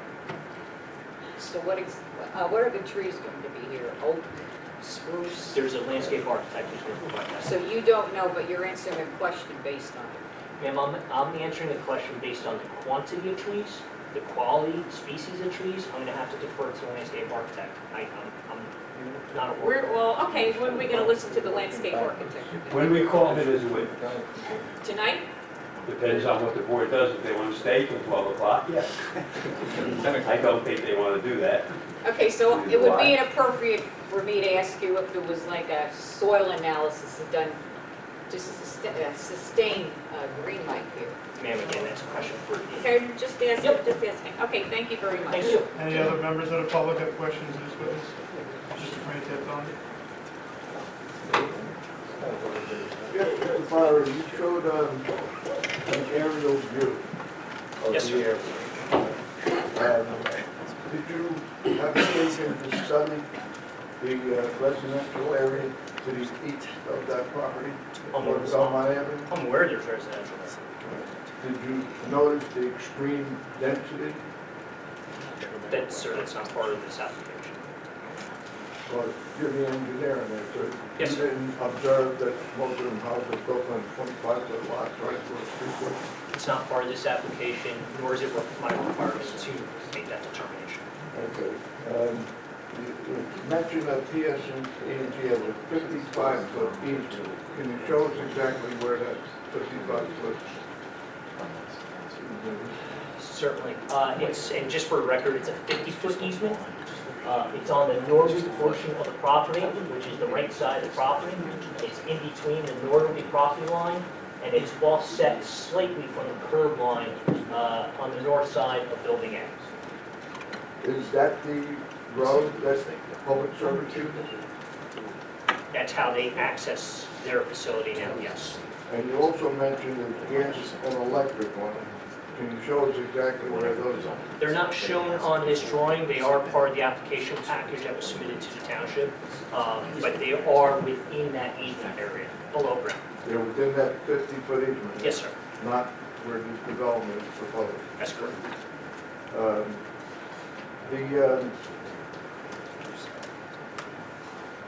You mentioned the groundwater recharge here. And you asked that the town to waive that requirement? That's correct. The town agreed to it? there was a recommendation that it be agreed upon The recommendation made by your, by the town's reviewing engineer to the board, to what board? to the planning board. To the planning board? And the planning board approved it? No. That's why we're here tonight, we're seeking that approval. Okay, well, I hope, wait. The stormwater detention system, where is that, what's known as a detention basin? Yes, Where is that located? it's below ground. Where on the plan? So referring to, this is again Exhibit A3, it is within the parking area between the existing grocery store and proposed building B. And what's it designed for? What year storm? We're required to design it to a 100-year storm event, and that's what it means. You're designing to that standard? Yes, sir.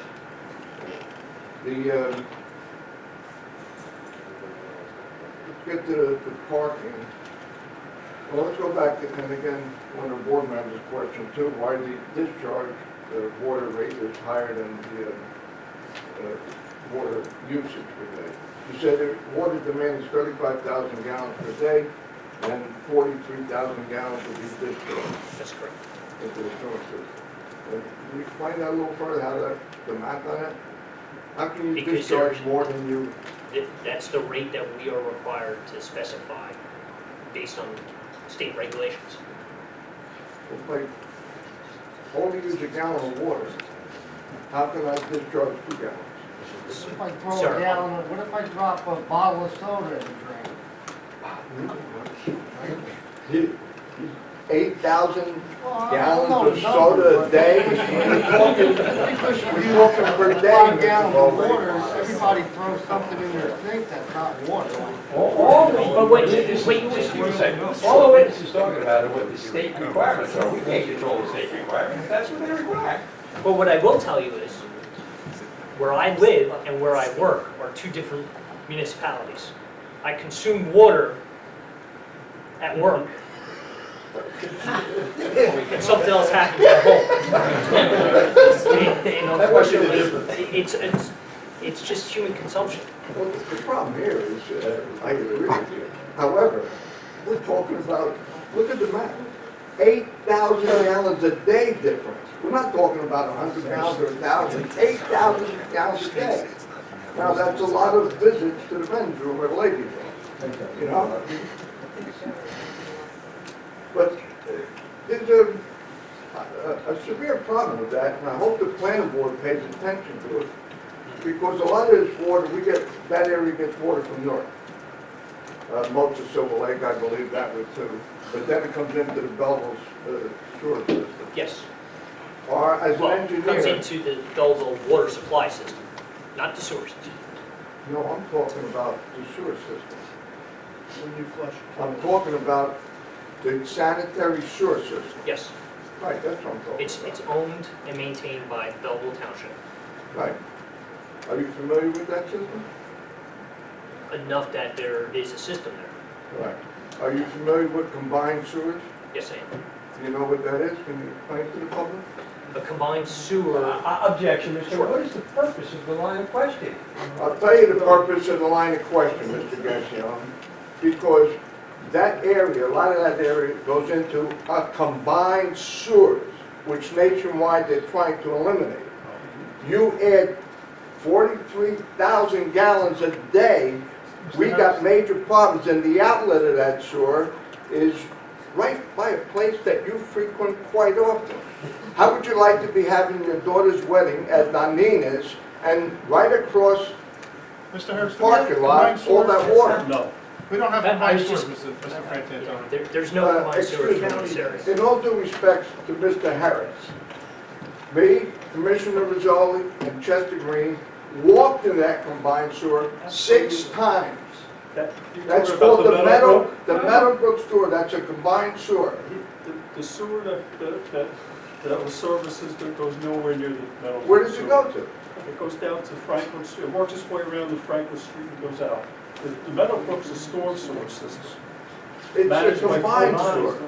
It was built in the 30s by Bloomfield, East But Orange, Belleville does Georgia, not Belleville. discharge into We most certainly do. Okay, Right back in Mr. Chairman, Stephen Crane this Village. The town engineer The answered town the engineer's question. making a statement, Mr. Francis, we have to listen to what he says. Well, I hope you look into it because it's right in back of Stephen Crane Village and it discharges into right across, if you stand on the Discharges parking across lot, the look menu. across the river, and at times, my wife and her girlfriend used to walk there, sometimes you get big storms, you go in and look at the effluent that's coming out of it.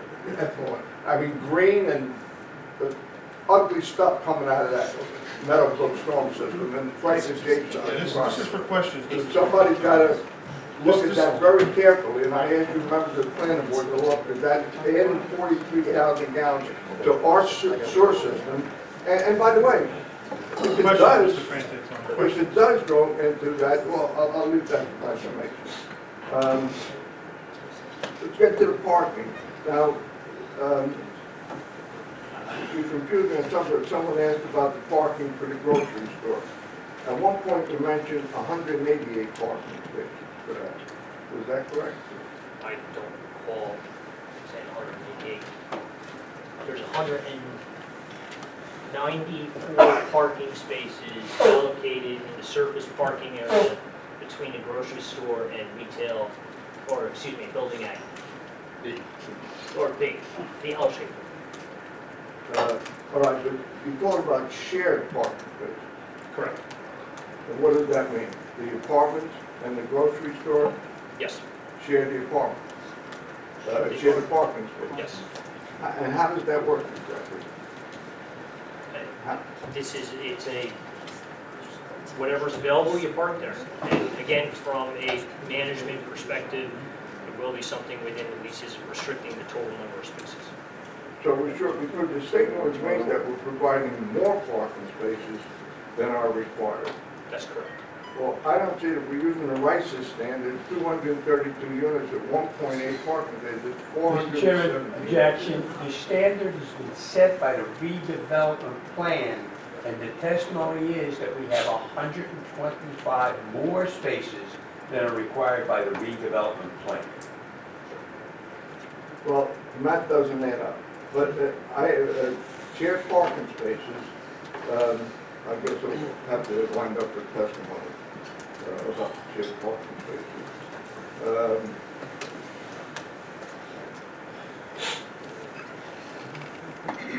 Are you the engineer who tells about the type of construction?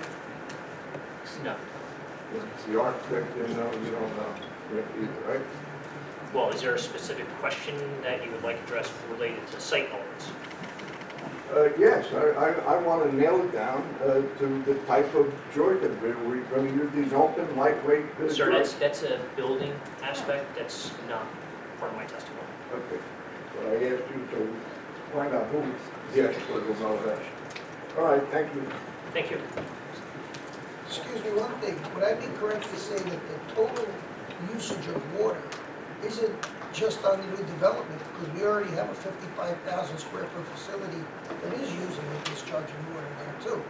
So some of our calculations are a little off by the fact that there already is usage and discharge from the supermarket. That's correct. The numbers that I quoted are based on that. And the other thing that we have to keep in mind is these are older regulations that have been in place for quite a long time. They do not take into consideration now more efficiency of toilets and faucets, etc.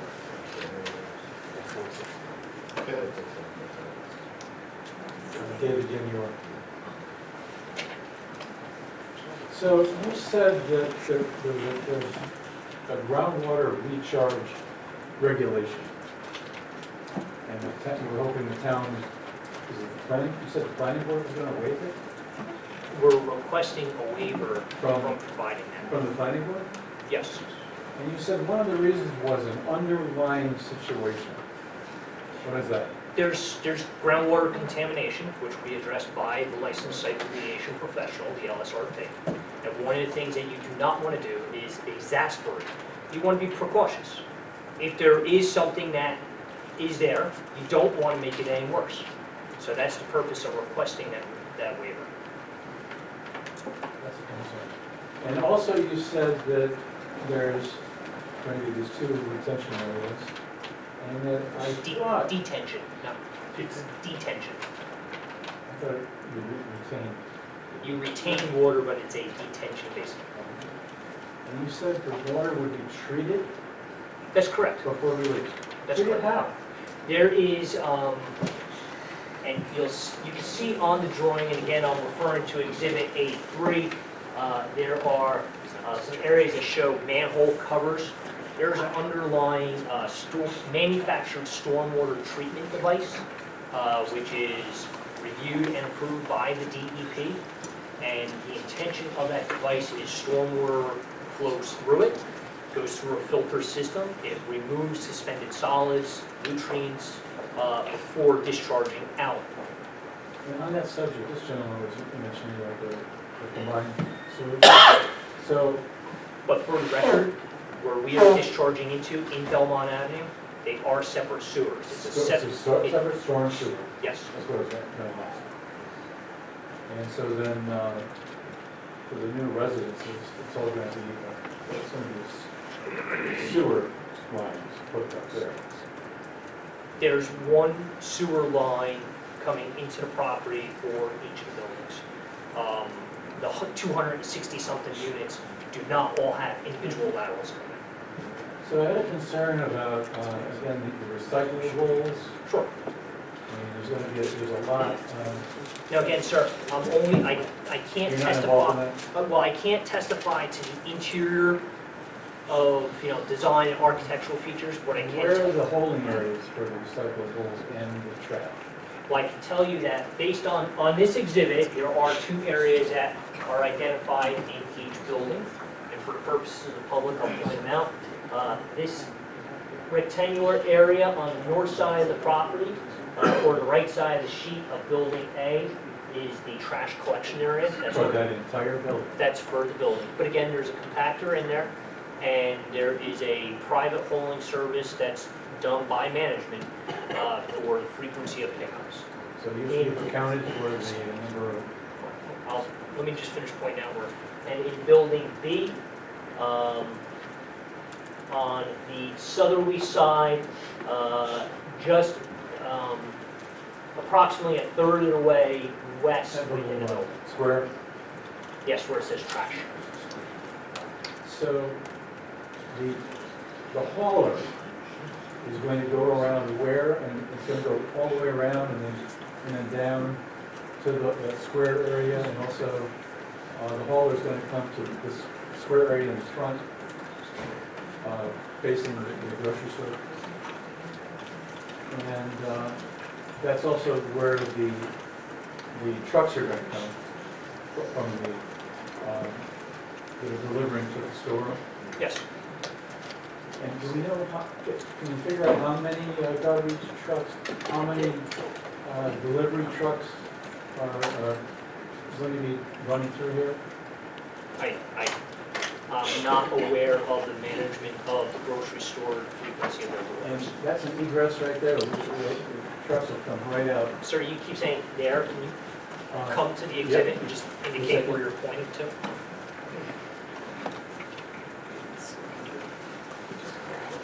That's a good point. I think it shows it better on this.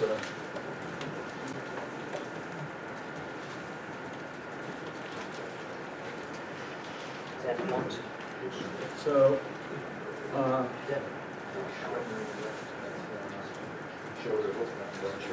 All right, and just for the record, the audience member is referring to Exhibit A1, which is the perspective rendering prepared by the architect. so it's off the chart here, but there's an egress right here. That's where most of the trucks will come. Yes, that's, And we don't know how many trucks. no. And is this along the sidewalk that's going to be there? Are there entrances to the apartments or entrances to stores? The stores are only on this side? If you could go back to the site rendering, which is Exhibit A3.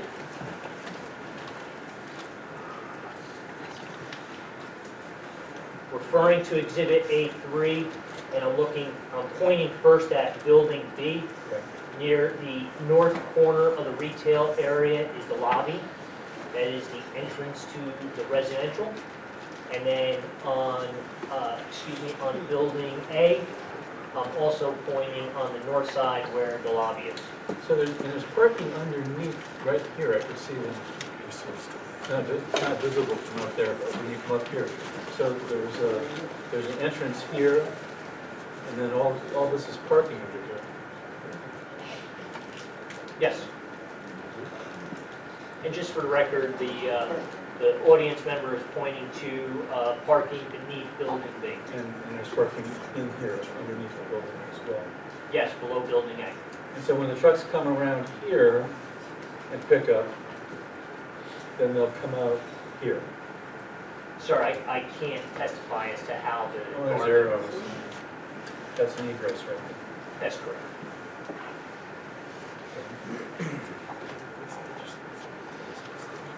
And I don't think this is your area, but we were wondering how much the rentals are going to be for this. I can't. Yeah, he certainly has one. And again, how many are 2 bedroom, 1 bedroom? and- Again, that was testified to by the architect, not the engineer, not what he testified.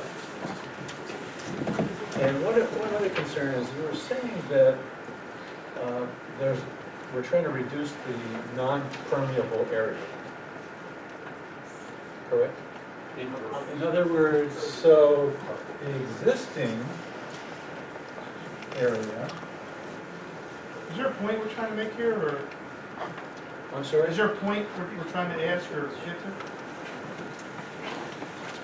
Yeah, there's an issue about permeability, Okay. non-permeability.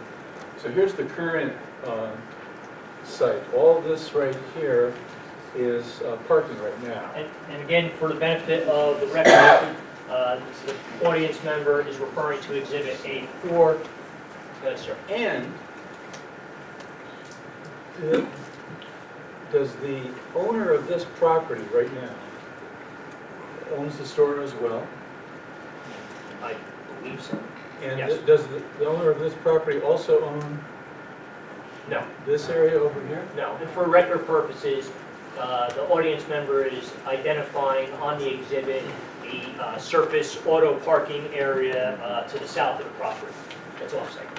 And the original Edison plan covered this entire region. I can't testify to it. It did. So that, my point is that all that parking area has pollution under it.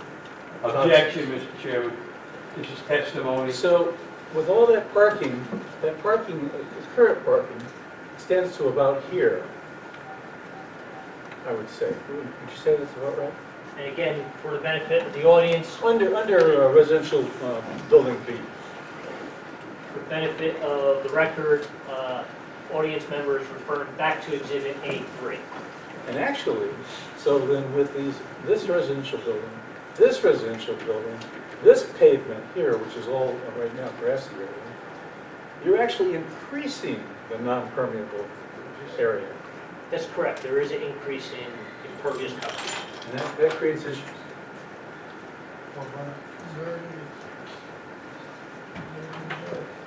Georgianne Polite. I'm sorry, again, Georgianne Polite. spell your last name, please. Polite. Thank you. In regards to the vegetative covering, can you explain to the audience what that does and the impact that that has on the impermeability?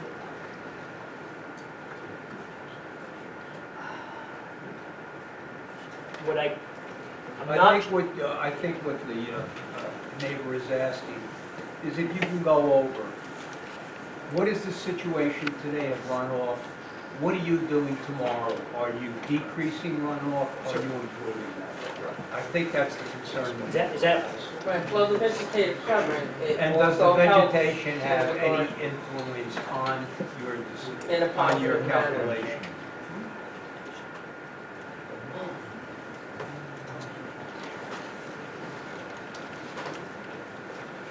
I'm referring to an engineering report prepared by Dresner Robin, which is dated February 15th, 2018, and was submitted as part of the site plan application. It was also reviewed by the township engineer. In the existing conditions, we are required by law under New Jersey Administrative Code to evaluate for 3 types of storm events. It's probabilities. It's based on a 2-year storm event, a 10-year storm event, and a 100-year storm event. For the existing conditions, for the 2-year storm, we are the site discharges, and again, this is with the existing grassy area that's on there, undeveloped. We're discharging 16 cubic feet per second.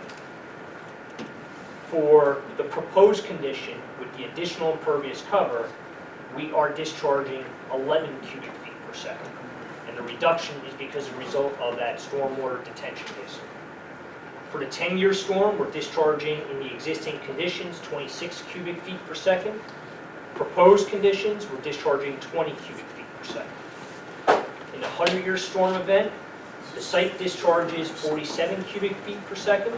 In the 100-year storm event, it discharges 41 cubic feet per second. So it is meeting the state requirements for peak flow reductions. Right. Now, is there any possibility that that could be expanded in terms of vegetative covering that you have in the carports that were to the north end? The carports are covered with a roof that has vegetation on it.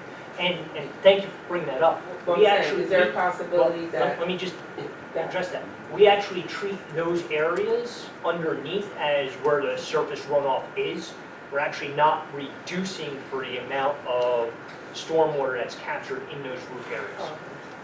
So it is It actually has a more positive impact. Yes, ma'am. Than you're actually copying. Thank you. I have a couple more questions. Will there be fencing around the property, particularly between the property and the railroad?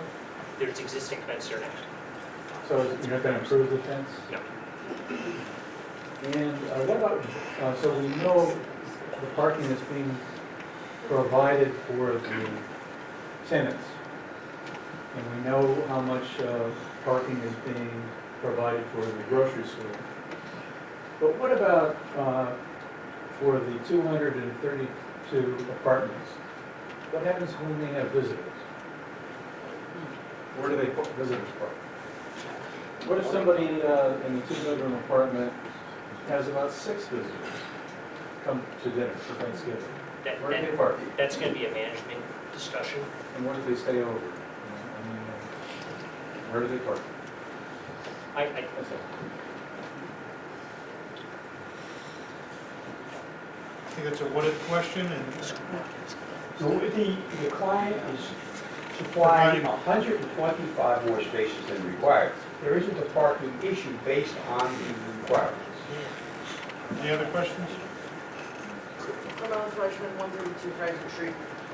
You said is it gonna be gated, the property?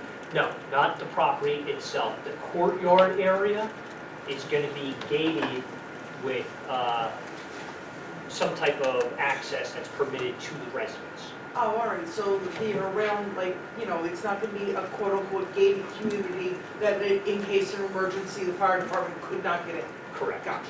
Okay. Mr. Del Garcia? Jerry Del Garcia, 8 Grove Street, Belleville. Number one, how many 2-bedrooms are you saying there's gonna be? Mr. Del Garcia, that was specified to by the architect. Well, I know, well, I just want to know, because now we're coming on the parking, and I want to tie it into the parking, that's why. So how many 2-bedrooms was there supposed to be? 84. 84 2-bedrooms. Okay. And how many 1-bedrooms? 108. 100 and what? 8. 108. And I believe there was a 40 and a 40, or 20 and a 20. 20 and 20. Right, 20 and 20. Okay. So that comes to 232 units. That's correct. Correct? Now, this is retail. You have to look what I'm doing now, because you're on that side, I'm on this side. I understand, sir. This is retail, but above there's a And parking. just for record purposes, the audience member is referring to Exhibit A3 and pointing to the retail portion of Building B. Okay, now, this is retail, but there's supposed to be apartments above it, 4 stories, correct? Now, is there gonna be any retail here? No, No retail, so there's gonna be no retail stores facing this parking lot, correct? that's correct. Okay. And there's gonna be parking spaces here, I assume, for the retail? Well, that's what's on your picture. There's parking that's provided for the entire site. Okay, over here. All right, now let me ask you a question. Under Building A, this whole length is supposed to have parking underneath, correct? That's correct. Okay, and Building B is supposed to be parking underneath here too, correct? Just for record purposes, there's no requirement of where the parking needs to be. The applicant is providing parking. But that's part of the plan. Right, but you're saying it's... That's what's proposed. That's correct. Here underneath and all this length underneath. That's correct. What's the total parking spaces of underneath here and underneath here? Underneath Building A, there are 65 parking spaces plus 3 accessible spaces for a total of 68. 68, okay. Underneath Building B, there's 23 parking stalls plus 2 accessible for a total of 25. All right, so there's 68 and 25. Correct. So you're talking about there's less than 100 parking spaces underneath for the residents. But you have a total of 232 bedrooms or units. Correct. So you don't have anywhere near what's needed. Certainly we do. It's shared parking. They're not required to park underneath the building. They're permitted to also park anywhere where there's parking shown on the site plan. Well, then how do you get this restriction you were talking about that they were going to put in? It was with respect to a restriction of the quantity or the number of cars each unit is permitted to have. How are you going to control that? That's up to management. That's an ownership decision based on their leasing. Based on their leasing? When the prospective tenant... Most apartments have it. Most Right. apartments in town have that. Right. A tenant signs a lease, you're restricted to a certain number of parking stalls. Yes, that's true, but it's usually based upon how many units you have. Okay, if you have, technically, if this was not an area needed redevelopment, you'd go by your own zoning laws. Your own zoning laws require 2 parking spaces per unit. Yes, it does. Don't tell me what it is. Okay, it's 2 parking spaces per unit. You don't come nowhere near even 1 parking space per bedroom. Now, you have this shared thing, but you're saying this area requires 100 and how much? Just for the current building that's there. How much is required there, you said before? Based on the regulations of the redevelopment plan, there's 139 spaces that are required for the grocery store. By 400, you went by the 400 square feet or whatever it was? Correct, 1 All space right. per 400. So 1 space, that's the town ordinance or is that the redevelopment plan? This is the redevelopment plan. What's the town ordinance? But Mr. Gershon, that's not relevant to this application. I object. We have to comply with the redevelopment plan. The redevelopment plan was set up to satisfy you. We have to comply with the redevelopment plan. It wasn't set up for the ordinance of the town. Sir, Yes. the redevelopment plan is adopted by ordinance. So there is an ordinance. that It's an ordinance that was designed to accommodate this development. That's the way it always is. You can't argue with me, because you know I'm right. I can't speculate. Well, that's not to speculate. You come in, you ask for an area and redevelopment. They come in, they want a redevelopment plan. The redevelopment plan is usually geared toward what is looking to be built there. Otherwise, there wouldn't be even a request to request what it was going to be an area needed redevelopment or not. But what relevant, you go into... But what I'm saying to you is, you're saying because of the redevelopment plan, that you're satisfied with the amount of parking spaces. I'm saying... But it doesn't comply with the zoning of the town. It complies with the zoning of the town for that location. It absolutely... It's geared, in other words, it's like I don't think it matters what it's geared to, like you said, that's the ordinance, that's what's in place. Comply with. You have to comply with what you designed. That's what you're complying with. Well, can I interject a second? Part of when we passed the redevelopment, part of the thinking was that this was a development so close to mass transit that people were going to be attracted to it, that they didn't need a vehicle. Now, we could restrict. They don't need a this. vehicle to go to work, maybe, Oh, well, but they need a vehicle to go wherever they want. so If they wanna go we should- shopping we or should- here or no, I there. agree, we should restrict the development and keep that empty parking lot there for I think- another 35 years. No, you didn't hear what no, you're putting words in my No, we mouth. are trying to I accommodate. did not say no, that. We are trying to accommodate a development, and if we believe that it's unreasonable, then we would vote against it. So far, I don't think it's that unreasonable. Some of the parking requirements are unreasonable. How is this development, a developer is gonna come in there and put what, 100 units, 50 units? I didn't say that. Well, how many units can he put with the All I'm parking saying requirement is, that you're all I'm suggesting saying we is, use? you're not even satisfying this for There's one almost parking 500 space. parking spaces at this location, Total. 500 total. 500. I think the shared parking works excellent in this location. I'm not Yeah, arguing during about, the day- I'm not arguing about the shared During the parking. day, people go to the supermarket when everybody's working. When So what everybody is the comes home from work, total, what is the there's no total amount of shopping. parking, shared and other? 487. All right, so you're talking about 487 spaces, so then it meets the requirement of what's needed. Then why didn't you just say that? Well, I think if you listen, we did say that. No, you didn't, you Yes, keep we on did. going with the 100 of this and the 100 of that, and nobody comes with a total of 400 spaces. I haven't heard 400 spaces all night. They said 487. 487. And I said, like I said, I think it really works well. With a supermarket, while people are at work, the people are shopping. Oh, yeah, I When people agree come with home that. from work, the shoppers are home. Well, I take a little offense to act as if this board approves something to accommodate Mr. Gassion. Well, let me, The board, listen, they proposed something to us at a site that's been an eyesore to the town for 50 years. And I think this would be a great improvement. I If didn't thought say it was it's a gonna be bad detrimental, improvement. I didn't say it's a bad No, but improvement. a You lot put of the words in town my folks mouth come again. here All to I'm try to- saying to you is this. Whenever you make a redevelopment plan, it's designed toward the developer. Absolutely, And it's totally different from the regular zoning ordinance. absolutely. We Okay, create that's the all I wanted to ordinance. say. That's a matter of fact. And I don't believe that this board made a development plan that's unreasonable. There's 500, nearly 500 parking spaces there. This town should hope that that lot gets filled up with people. It would be a boom to that community. Well, there's one thing I'm gonna tell you that I agree about, and I'm gonna tell you why. That parking lot, the way it is now, for that shopping center that's there now, never gets half full. It's a big waste of space. So it's a big waste of space. I'm not gonna argue that point, and I'll make that as a statement tonight, in favor of this. Point of order? Point of order? Mary Higgins from 48 Brighton Avenue.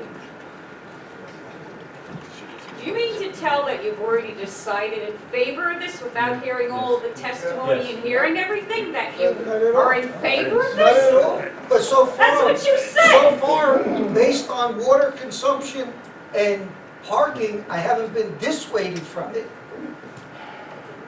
I haven't been. If you I listen can't to, believe this. if you This is listen so to the unfair. calculations on. This is so You made a unfair. decision You're to- already saying that you're approving this No, I didn't without say that hearing at all all. the published testimony, absolutely without not hearing our correct. questions, and without hearing the expert witnesses. All right, I wanted to go on record. Thank you. The redevelopment plan was approved, not this application. There's a Unbelievable. substantial difference. You know what?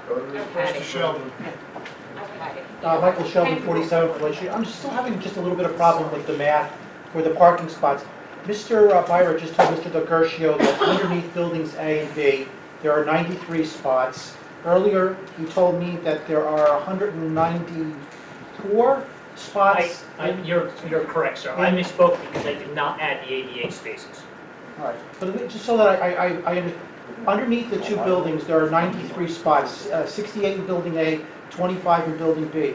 In the shared spot between all the structures, there are 194. So that comes up to 287, and yet you're saying there are 487 spots. So where are the other 200? There is also parking on all around the property. I mean, the area that I answered the question of regarding 194 spaces was specific to the area between the grocery store and Building B. The balance of the site has additional parking. There are 11 parking stalls on the westerly side of the grocery store, 40 parking stalls on the easterly side of the grocery store. There are 57 spaces between Building B and Belmont Avenue. Okay, There are 21 spaces between Building A and Belmont Avenue. okay, There are 65 spaces between Building A and the northerly property line, which is the light rail line. all right. Okay, So that adds up All to right. the total amount of parking on the all property. right, thank you. Okay, thank you. Any more questions from the public? Jeff Mattingly, 56 Walnut. You spoke, the shared parking is a big issue. Just that we're talking use, practical use, Saturdays. People are home, work is out. If they have cars to Mr. possess. Mattingly, is there a question? There is. Okay, will you ask it? Will you allow me to get to it? No, it's time for questions, not for you to testify. No, I'm asking if, when every people are home and they're at home with their vehicles and they live in the property, in the various residential units, and then people come to shop, which is a very common occurrence on Saturdays to do their food shopping and various other types of shopping. How do you use the same space twice? If people are in the, well, let's say it's on a day when it's maybe not a great day to go sightseeing, raining. They're home, they're not going anywhere, but people are coming to shop. How do they share the same space? The term shared parking means is a combination of uses of the grocery store and the residential. So any of those uses can use any of those spaces. Okay? Right. So it's not a matter of sharing at the same time. The total number of parking spaces that are provided far exceed the minimum requirements that are specified by the township within the redevelopment. I appreciate that, but you just pointed to a tremendous amount of exterior parking around the fence line, that borders the tracks, back behind the building, which, obviously, and around the front. The convenient parking is right in the area in between the residential and the commercial application. I contend that that'll be heavily used. And I don't agree with that. well, I'm From my glad own you don't. experience, I've been living there 55 years. I went by that, at 1 o'clock today, I counted 41 cars at the spot. A lot of cars parked between Belmont and the side of the building. It's easier to get to the entrance than parking over in the middle. So, I mean, that's assumptions you're making that I don't agree with. Well, but we're talking about future development of 232 units. Have you ever driven by there during the day and see how few cars are? Well, I'm well aware, and if you go back further, it's even more desolate because of the pollution that exists on the property. So, there's not going to be tremendous people running to utilize that property until it's remediated and potentially brought online. So, and that was something I want to go back to earlier when you began your testimony. You basically said that the property was decommissioned and constructed in the late 1960s.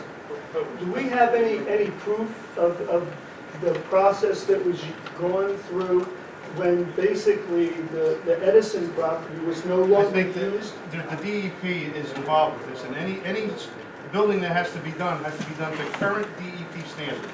So anything that has to be built on is going to be built to current DEP standards. We can't build residential on a property without having a DEP approved, and I'm sure... That's correct. And just for the record, Mr. Mattingly, we have a licensed site remediation professional on the team who is also going to be providing testimony.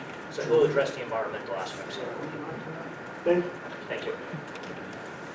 So I'm going to follow up on parking.